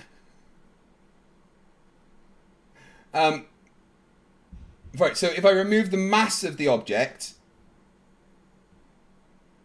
it shows less attractive force and will not accelerate at the same rate towards the ground. So he's saying that this changes the acceleration. No, okay, so now actually he's using force and acceleration interchangeably here. Like Rumpus said, he doesn't know what the difference between force and accelerate is. Because here he's saying that both the force, it will show less attractive force and not accelerate at the same rate. So is it the force or the acceleration that's changing in your hypothesis? Because in his hypothesis, it shows that there's less force and a change in acceleration, right? But then we go to his prediction, and his prediction deals exclusively with there being less force. Nowhere in his prediction does it say anything about the acceleration, right? Am I right? You appear to be correct, but given its Flatzoid, who can say? Right, so his entire thing here is that there will be a different acceleration, right? So I just want to... This is so hard.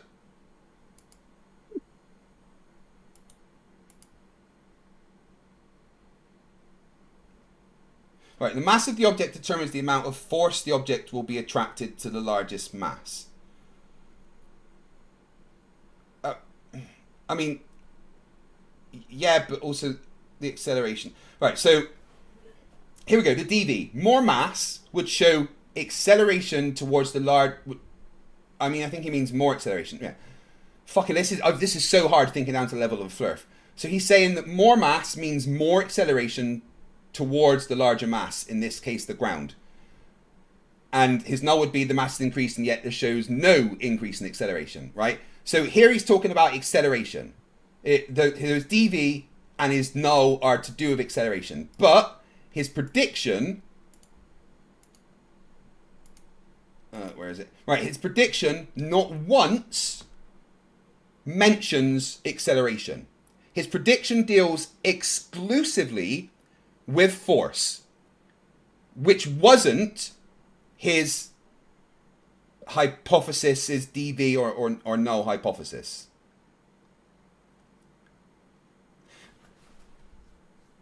Has he missed some slides or something? I'm thinking there's like a whole thumb drive missing, and not just a few slides, because he's bouncing back and forth, and he's not actually saying anything. No. Well, he's making assertions that don't make any sense, and then making conclusions that don't make any sense. He's genuinely confusing force and acceleration. Just, oh my goodness. Desertphile, you watched this in advance. Why? Do you not like me? Why didn't you give me a warning, dude? It's once the orange came out, it was like my brain went. It was like he's not really doing this right. This is like Saturday Night Live skit or something. I kept thinking. I don't know. Dan Aykroyd was going to step out from behind the curtain, but no, John Belushi. I don't know. I assume you haven't seen The Orange yet, so no. Count yourself lucky. I've been told to smoke a bowl before I watch The Experiment. Oh goodness, right. I'm genuinely worried about what's coming up. I need to go over this video with him. I need him to talk me through each page. Can you even imagine what it would be like to talk to Flatzoid over the telephone? It's like... I mean, I've had several conversations with him, over, debates and stuff, and they're always painful. It is like talking to someone who's reading a book but skipping every other page, you know? Less mass, and thus have less attractive force. This postulates that the orange will either remain at the same position, or it will go up as the counterbalance forces will be stronger. Counterbalance forces? Means down to large mass. Counterbalance forces? Forces remain the same, regardless of mass. Does he mean opposite forces? Counterbalance forces will be the... He's putting buoyancy in here again, but he's not actually using the word. Okay. Less mass, same or goes up away from the large mass due to buoyant forces. Aha. Experiment. Buoyant forces. Right, the things that require gravity, you mean? I guessed correctly. Holy shit. I wonder if that's a good thing or a bad thing. Maybe I've gone too far over the edge and now I'm understanding Flatzoid. That's not a good place to be. Yeah. Right, so we've got to the experiment. Experimentation.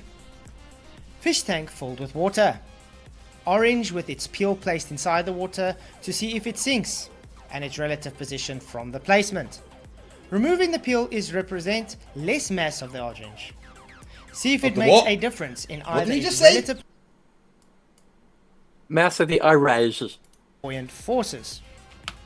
Experimentation. Fish tank filled with water.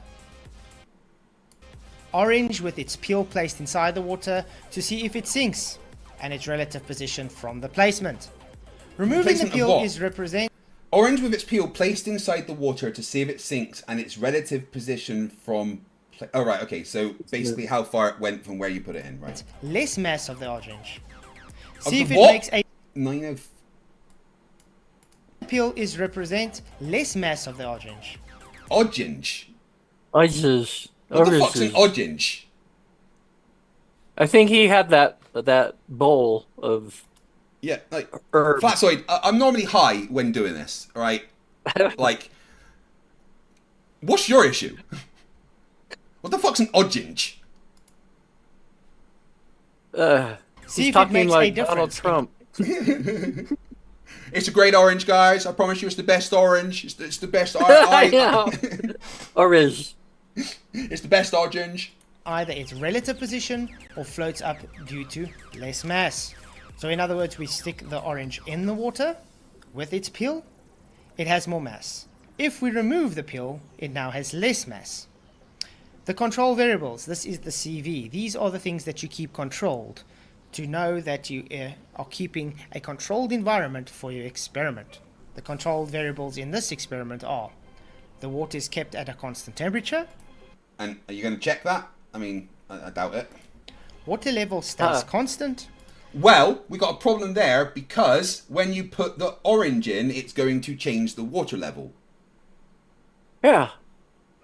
But I shouldn't like spoiler alert here, but he does not control for any of these areas. So that's what cracks the shit out of me. Like, oh, has the we need to same control these duration of- variables. And then we're not gonna. Time lapse. That would, So you, if he you see if did, it's not his experiment would fail. So, Right. going to change with a different duration. The same orange was used. Remove air pockets of the exterior of the orange peel so there wouldn't be any air bubbles holding the orange up. How are you give gonna do a that? null result. And it's kept in the same container. Except it's not, because you're going to take it in and out of the container to remove the peel. plus, it's gonna be. Never mind. You'll see. This is the orange. Yep. Let's submerge it in the cracks me water. up.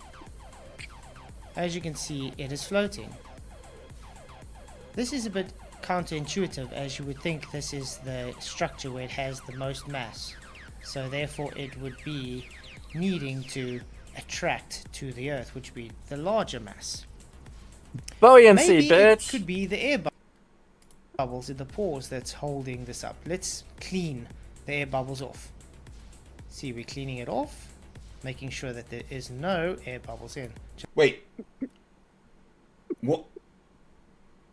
He thinks rubbing the outside of the orange will move air bubbles from the skin of... Yeah, this is science. I mean, there was no oils and sensors like grid lines. You know this is science. So where's the temperature control? Not supposed to ask those kinds of questions. And I can't help notice, but the water level seems to be bobbing up and down quite a bit. And that makes the level change. Yeah, weird. Just as the control says. Nope, it's still seeming to float. So definitely not the air bubbles holding the orange up. Or maybe it's, I don't know, like pockets of air inside the peel, creating extra buoyancy. Just a suggestion. It could be hollow. It could be, like his brain. It What do could you be think will like the happen navel when- orange don't really do the same behavior as a like a golden. No, that's an apple. Never mind. We remove the peel, which is removing the mass. That water See, level's I'm definitely not cutting staying the the change. peel And right, off, and we're going to peel it off so it has less mass. right. And so has he checked that the water temperature is the same between before and after that? I don't think he has he? Huh. He has not. Oh, right. Really, his hand would warm the temperature up some, to put his Yeah. hand in there. The light that's shining onto it would be slowly imparting energy and raising the... Interesting. Yeah. Those control variables, Flatzoid, what happened to those? So, less mass, based on the gravity postulation, would mean that the orange should now float easier or be even less submerged. Let's see what's going to happen when I've taken the peel off, which is now making it less mass, and sticking it back into the water. Just Notice like that he before used the word all should. the, Yeah. Said extra less mass, off. it There we should go. Looks nice. make it easier to float. Should, according to whom? According to his broken hypothesis. Clean, you see? No. Let's drop it in. Oh boy, we already see an issue. It seems to be lower. Yeah, There's less an buoyant issue here, force. less mass means it's gone lower. Maybe there's some air bubbles still in. Let's just clean it off again to give it control. Okay, got rid of all the air bubbles inside, which would give it buoyancy. Now we've taken that air bubbles out. It seems to have sunk. So this It doesn't seems to. show a great result for gravity, does it? This I have another. How about he take another orange, cut it in half, and see if the halves float? He's cut the mass in half, so the halves float with the peel still on. Did he even think of doing that? Did he didn't control think. for any variables?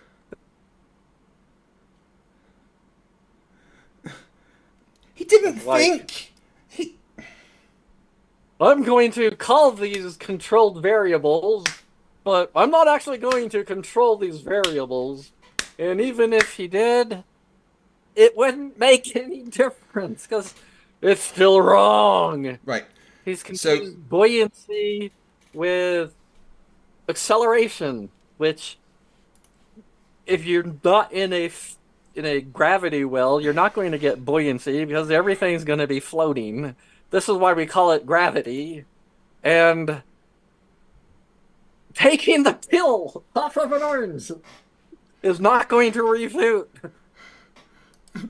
My brain is sore. Right, Globermum says that he... Right, so... there's an issue here. Less mass means it's gone lower. Maybe there's some air bubbles still in. Let's just clean it off again to give it control. Right, yeah, so like Globermum says, he then places it, once he's done all that rubbing it, which would squeeze any air out of the middle and stuff as well, making it less buoyant again.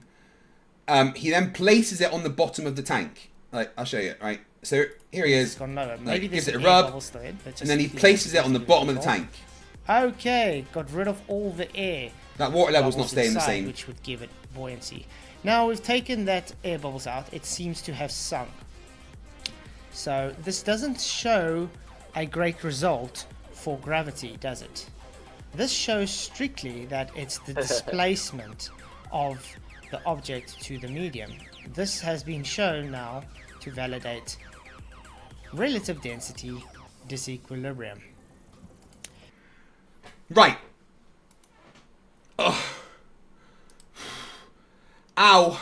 My brain. I know. It's like So this what is if we... where I had to pause. I had to actually stop the video and like walk around and like recover from this. This is the stupidity was just so first off, it's blatantly stupid, and there's no way that he doesn't know this is stupid. I mean, he would. Fuck. I'm sorry. It's he hasn't done any controls. He's squeezing the orange. He's, you know, he's making it less buoyant by taking away the thing that's holding in any pockets of air. Then he places it on the bottom. He doesn't follow any of his controls. He contaminates the water with the bits of the orange. Oh my god. This is worse than the egg. I didn't think it was possible, but this is worse than the egg. Yeah. Then we move on to you can guys tell should an have egg. warned me. Like, you really should have warned me about this. I'm actually mad that all of you have let me do this, frankly. I know. I thought you cared for my health, guys. Like, I've spent a whole year trying to get myself fit and healthy, losing all this weight. And you let me do that without warning. You let me watch that raw. I'm going to be in therapy. Good luck trying to sleep tonight. You're going to hear Flatzoid's voice like, and it should be sinking, but it's floating, and it should be floating, but it's sinking. Scientists can't explain that. Clive Wells is correct as well. Not only did he reduce the mass, but he reduced the volume that it displaces. That's why I wish I had a fish tank in an orange, because I want to cut I'm the the orange same in half species and as put it in him. the fish tank. But, We hey, have Flatzoid. practically identical DNA. Yeah. God. I don't want to be on this planet anymore. I know. It's like Elon. Right, one of Elon's you obviously is not watching, right? completely human. We're on Starlink, so obviously Elon's watching, right? He watches everything that goes through Starlink. So Elon, I'm up for Mars. Just like, I'm done with this planet. Can we go? What if the Martians are stupider? I don't. If It's it not actually is possible. It's not possible. Right. That video's been on the internet for how long? Several days, like 5 days. 6. So it's 5 light days out, which it's not even. It's not even out the solar system yet. I know. Right? I bet the space Right. aliens are already on their way to exterminate us. No, we're good because it's only 5 light days out, so it hasn't left the solar system. If we can quickly figure out faster than light travel, we might be able to intercept it and stop it getting out. Because if any aliens see this, right, they're just like putting this cordon around Earth. We're like, do not enter, too much stupid. Check again in 1,000 years, you know? Jesus Christ, Flatzoid!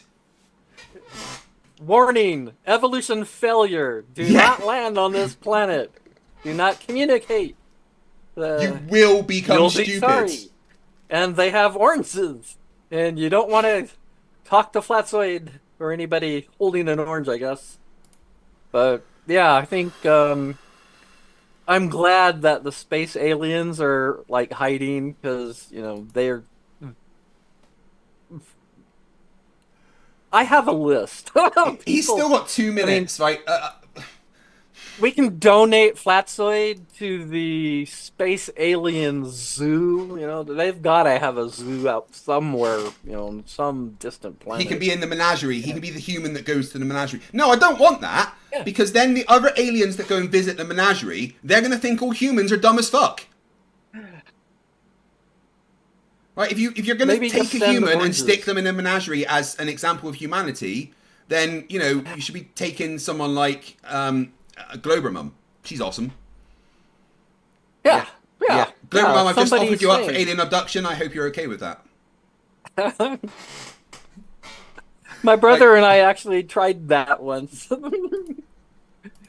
We tried to get space aliens to come and abduct us near Area 51 in I mean, I'm Nevada. up for it. I'm up for it. Like, abduct me all you want. We begged, we pleaded, we my brother took his clothes off, pointed to his butt. Anus here! We have a anus has yet to be probed. We got a fresh anus here. Sounds like a drinking game. Eric Burns says the video is beyond the Kuiper belt. Oh shit, it's getting out there, man.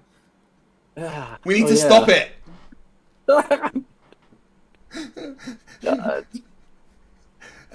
Are you up to try finishing this amazing video of Yeah, and then I've been told to look at the comments section. Ah, fuck.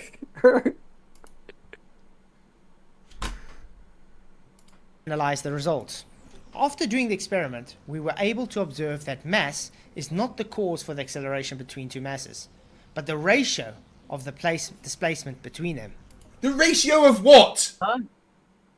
Plus, the mass is not the cause for the acceleration between two masses. Nobody says it is. No.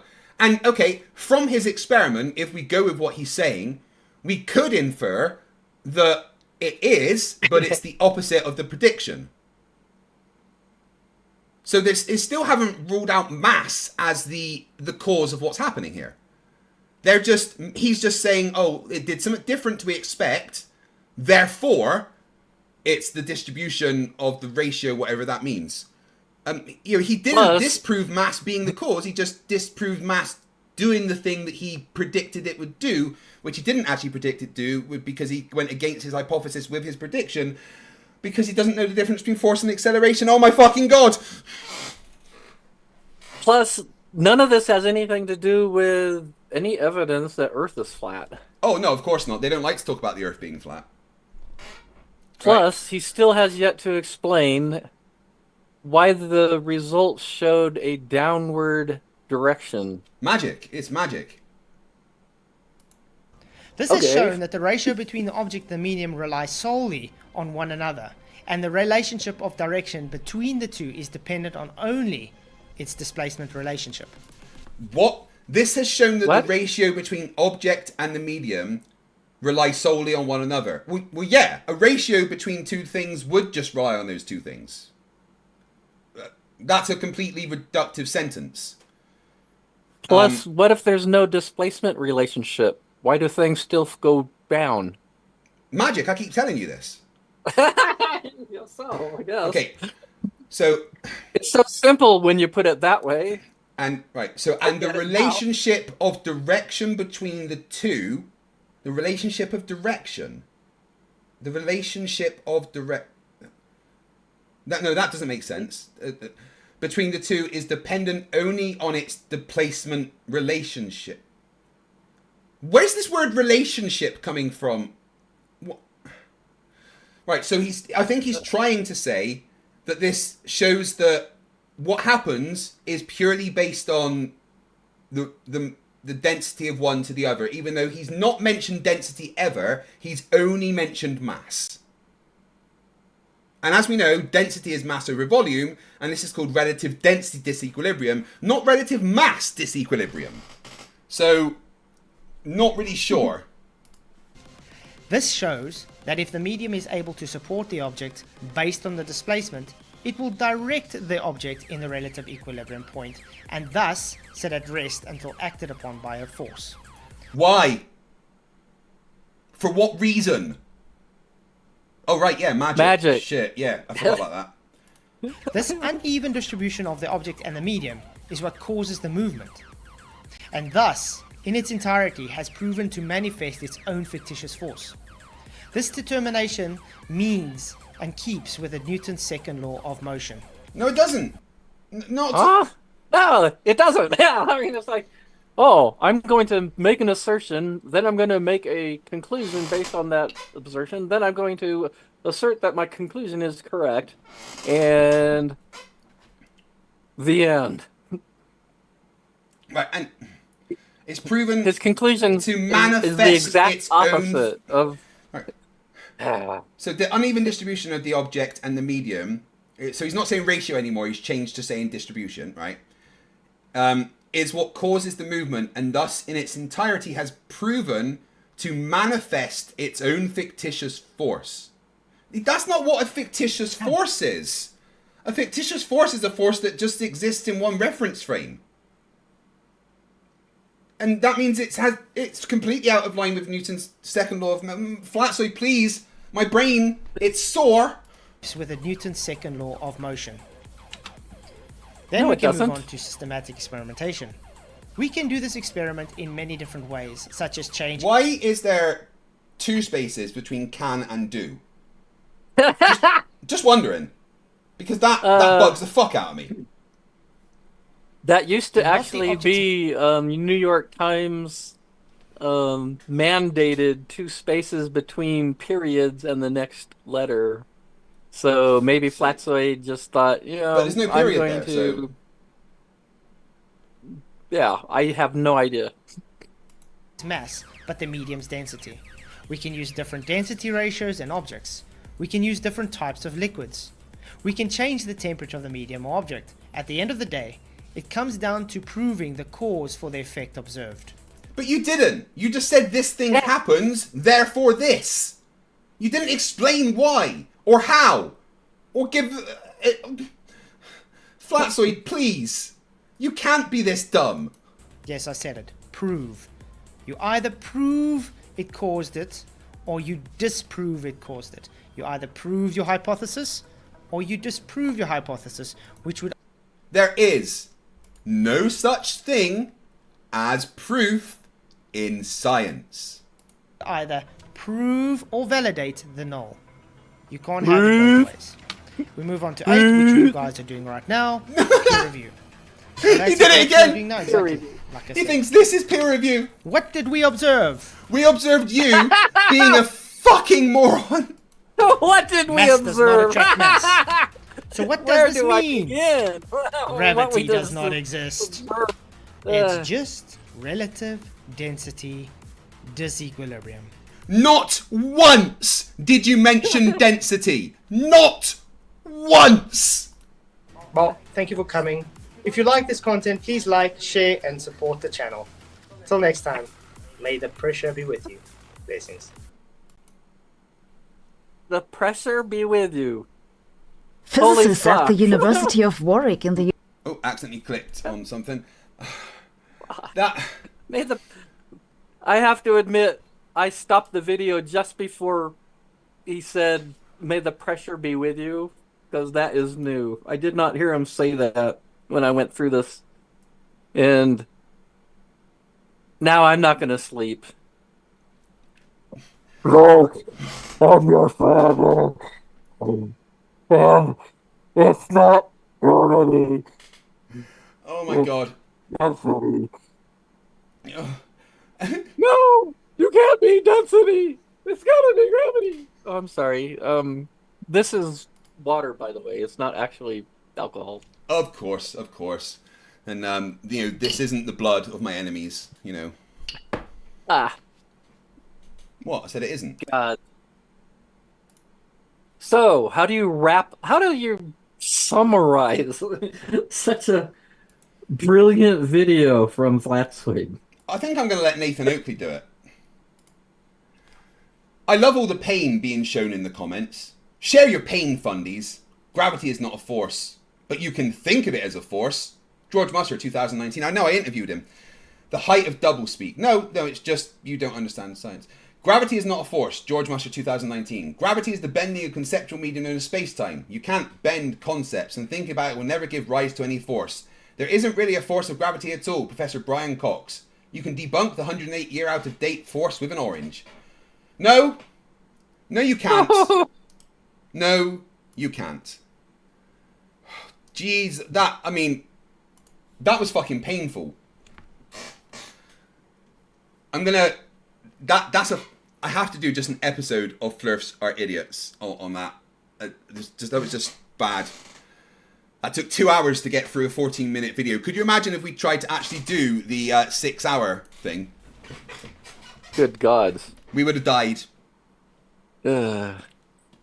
I'm glad that New Mexico has legalized cannabis because 6 hours, I could probably do that, but I would have to be so fucking high that the damage and the spew of just overwhelming. It's like just okay.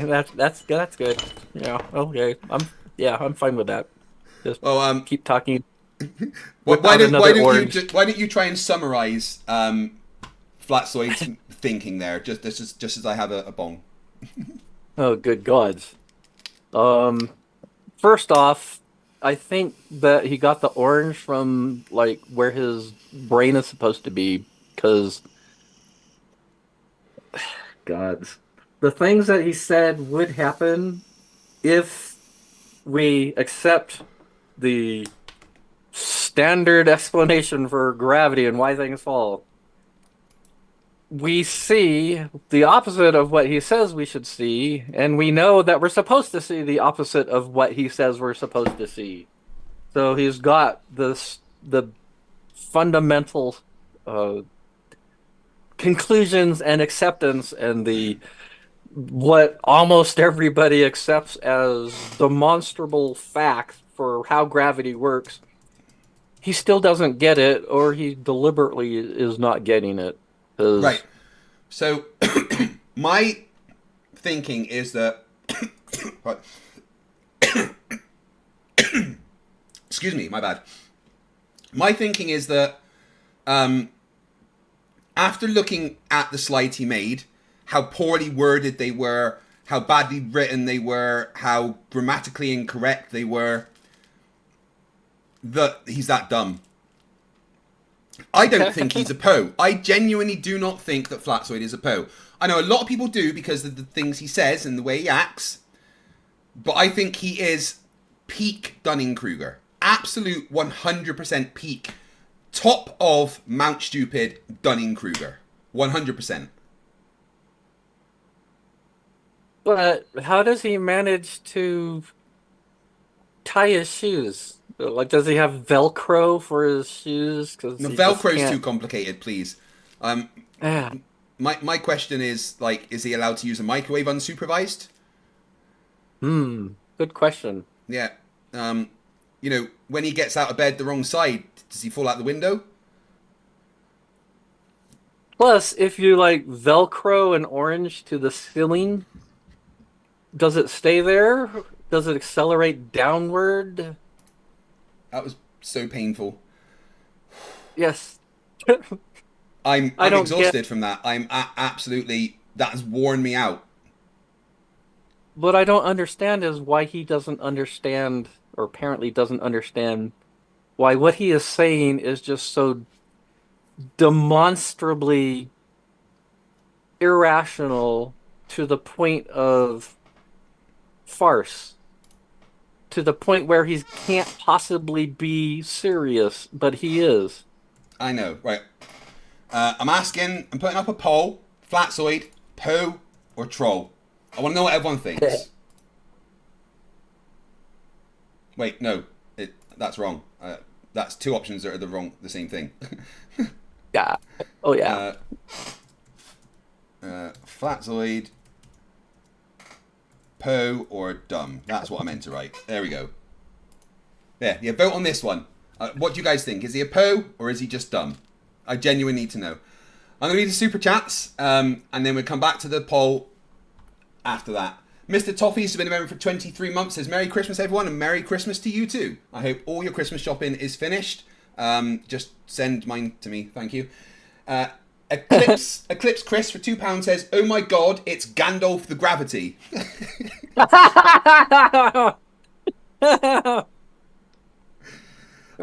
Gandalf, I think, is just a cunt, right? Because with the Balrog, right, what he did was he stole the XP and leveled up himself.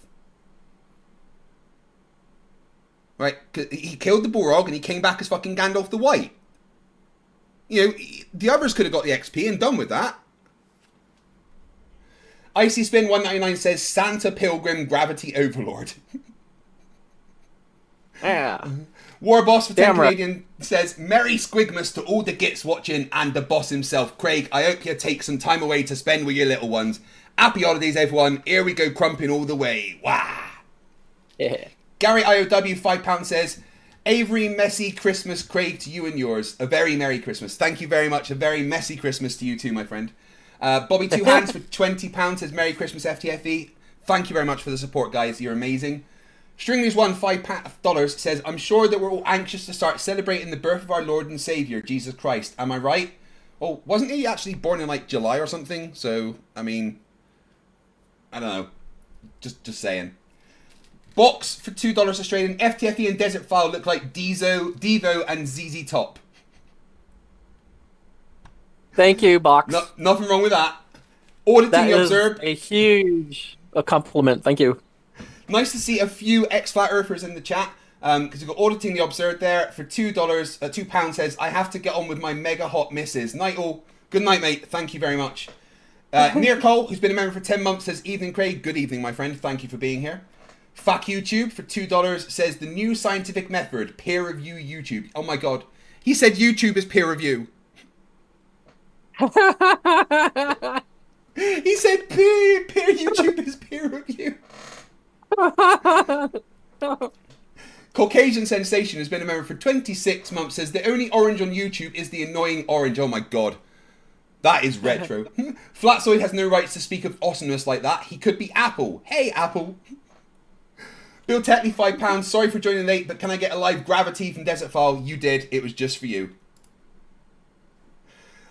Ray T's been a member for 5 months. One of the other ex-Flat Earthers in the chat. Too much Flatzoid derp gives you a headache. Be careful. Oh, is that what it is? I thought it was a stroke. Bill Tetley, $2. Yay, thank you, Desertphile. You rule. Yes, he does. Why does YouTube run ads during your live streams? Because they're greedy, I guess. The great Shamalanga Dong Dong, who's been a member for 3 months, says, hope you all have a great Christmas. You too, my friend. Thank you very much for being here. Bobby Two Hands for £5 with no message. Thank you very much. You are mopped for $5 says, FTFE, you believe Flatzoid is generally honest and a true flat earther. Yes, I do. I do think he is that dumb. Armageddon's Fire for $20 with a super sticker. It says, epic fail. That experiment was. Bill Tetley, $5. Epileptic spider ran across the keyboard. Oh my god, that's hand down friggin' funny, Craig. It's the best way to explain my spelling. And handwriting, to be honest. Rachbot, $5 Australian. Happy holidays to you two awesome gentlemen and everyone in the most awesome chat. Abso-fucking-lutely. Randy Lay, who's became a new member. Welcome to Scrappers. And then for $5 says, about damn time I became a member. Been watching for years. Different names. Love you, Craig. Watch Trailer Park Boys. I love you, and I will. And then another $2. Ziggy's been buying it for months now. Thank you. Ziggy is awesome. MB for £2 says, Merry Christmas, everyone. Thank you very much. Stringer's1 gifts 10 memberships. He's giving out Christmas presents. Thank you very much, Stringer's1. Marcel Maru, $2 Canadian, no message. Clarence AS2, £5. You can see Sleeping Warrior's fingerprints all over this. You can just hear him now. Hey, Flatzoid, you know what went well for me? The egg. Yeah. This is the new egg. Well done, Flatzoid. That's fucking hilarious. Vic from Canada, member for 4 months, says, Craig, don't you know the equilibrium ratio subsequent to the collapse rate is proportional to 12 over like R over B 9er when done right? That makes more sense than anything Flatzoid said, so good job. Steve6464 has been a member for halfway around the sun and says, Zoid isn't missing a thumb drive, he's missing a brain. Yeah, I think it's impressive to get to the age he has without any functioning grey matter. Medical miracle. Alexander Sheckman, member for 1 month, says, Craig, isn't it 1:45 where you are? Get some sleep. It's 2:15 now, thank you very much. Merry Christmas. Wow. Plan a Walk, $2 New Zealand dollars, says, next time he will debunk gravity with a Lagrange. Lagrange instead of an orange, very good.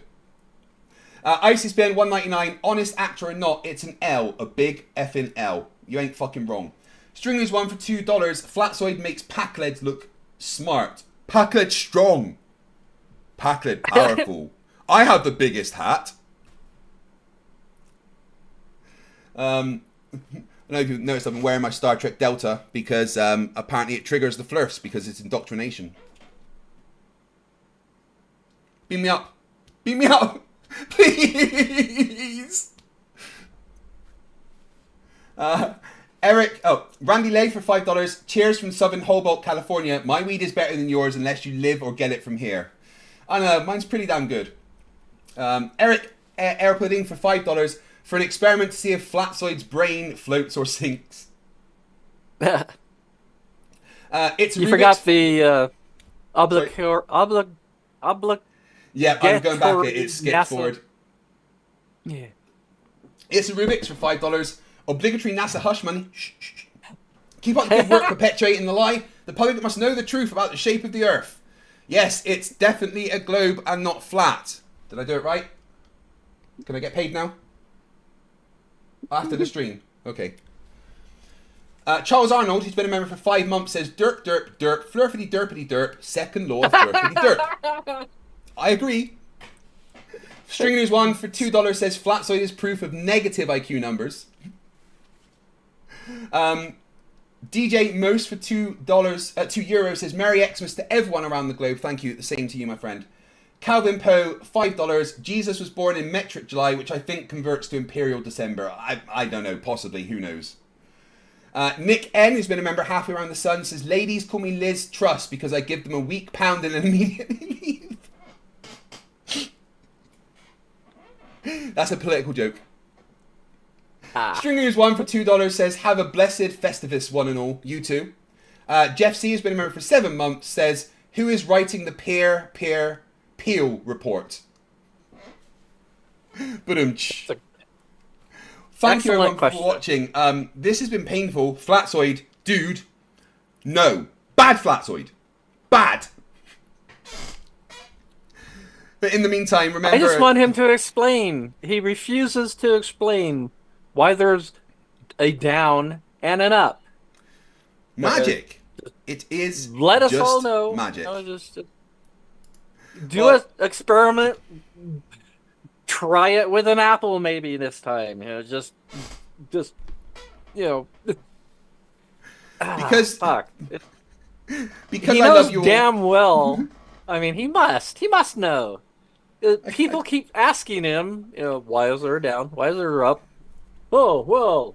Right. Density. Let's look at the poll. Ratio. So, 117 of you voted, and 79% said dumb, to 21% saying Poe. I agree with the majority there. I understand why some people say Poe, because it's hard to believe someone can be that dumb. Let's see if that changes. Well, I give you my Christmas present, a song. And everybody have a good Christmas, and thank you for showing up, by the way. Can we pretend that airplanes in the night sky are like shooting stars? Should be wishing for a brain right now, brain right now, brain right now. Good morning. These words come with a storm warning. Better batten down the hatches, grab some matches and brace yourself for a long day of misery. YouTube has given me the power to reach up into the sky and show you all that we live on the ball. I bring you science that's comprehensible. Your view is indefensible. You're reprehensible. No, Mr. Sensible. When I was young, I never thought I would be here to see this. A pile of random nonsense dressed up as bullshit. Your ignorance will be the death of us all, like running headfirst full speed into a wall. You could always read a book, buy a telescope, set it up and take a photo of the moon, or just be a buffoon. I send you in a balloon up to the stratosphere in page 3. You're a few fries short of a happy meal. You're dumber than a box of hair. The wheel's spinning but the hamster's dead, and you're as smart as bait. You forgot to pay your brain bill. You're missing a few buttons on the remote control. 24 cents short of a quarter. You're surfing in Nebraska. You're as bright as Alaska in December, and you fell out of your family tree. You don't have all the cornflakes in one box. You got an IQ of 2 and it takes 3 to grunt. The elevator doesn't go all the way up, and there's a vacancy on the top floor. Your antenna doesn't pick up all the channels. You're several nuts short of a You're Mr. fruitcake. Sensible, calm down, don't go too hard. You don't need the hard slap burying Flerfs in your backyard. You're a man of science, poise and grace. Mage 2 did everything to wipe the grins off the face. So Nathan, get away from those kids. The world is not flat and it doesn't have a lip. Recognize the differences between the textbook and the Bible and control yourself. Lay off your slander and your lies. You're a bunch of knobs poisoning the well of the youth, spreading lies that you like to claim as knowledge and truth. Stop spreading fresh bullshit like the butter on your bread. Maybe a musical assault and knock some sense into your head. I hope one day you'll hear these lyrics and smile, and you realise you used to be a 40-year-old child. Now it's time to wake up, open your eyes and see, and acknowledge the existence of Gravity! You're a few clowns short of a circus. Your phone is off the hook. Your sewing machine is out of thread. You're off foam and no beer. You don't have all your dogs on one leash. An intellect rivaled only by garden tools. There's no grain in your silo, and your skylight leaks a little. Your belt doesn't go through all the loops. You couldn't pour water out of a boot without instructions on the heel. Your slinky's kinked, and you're proof that evolution can work in reverse. A few feathers short of a whole duck, one fruit Can we loop short of pretend a that full bowl. airplanes in the night sky are like shooting stars?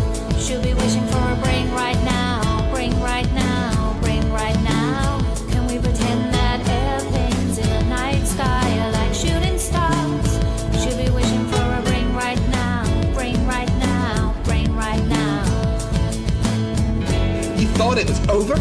Well, I'm still standing while you're swinging, flinging feces, talking shit just like the human centipede. You got the mind of a chimp, and I'm here to expedite your shore leave.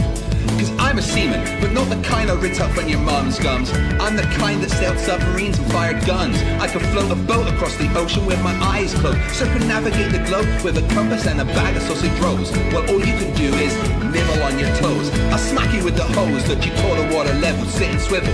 You nasal gazing muppet, you can stuff it harder than the wallet stuffed by Warren Buffett. And I don't care about your sauces unless you're serving them. And I don't care about your lines unless you're curving them. Now step away from me, you're sucking up my oxygen with the vacuum where your brain should be, you dumb fuck. Thank you everyone, and thank you very much to Desertphile. Thank you very much for being here. It means the world to me. You are an absolute legend.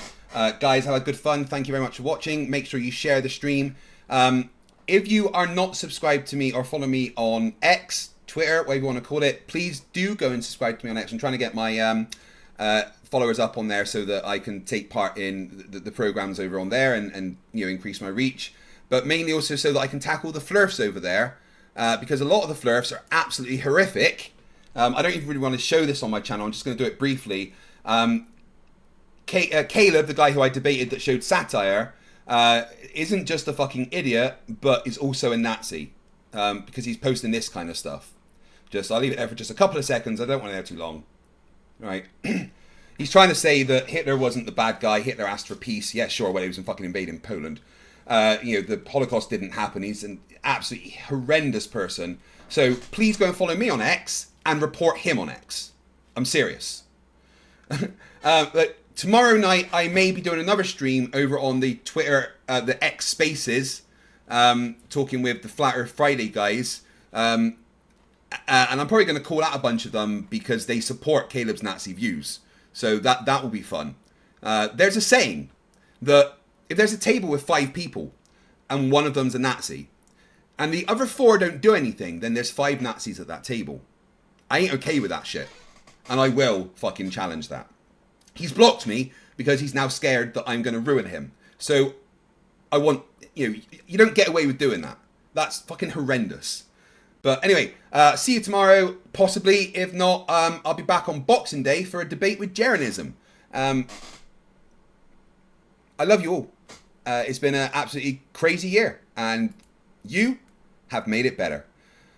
I hope you all have a good Christmas if I don't see you before then. I love you all. Hashtag not you, Gary. Remember, stupidity is not a right. Fight the flat earth. Fight the flat.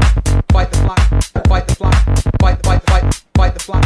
Fight the flat. Fight the flat. Fight the flat. Fight the flat. Fight the flat. Fight the flat. Fight the flat. Fight the flat. The crane. Fight the flat. Fight the flat. Fight the flat. Fight the flat. Fight the flat. Fight the flat. Fight the flat. Fight the flat. Fight the flat. Fight the flat. Fight the flat. Fight the flat. Fight the flat. The crane. Level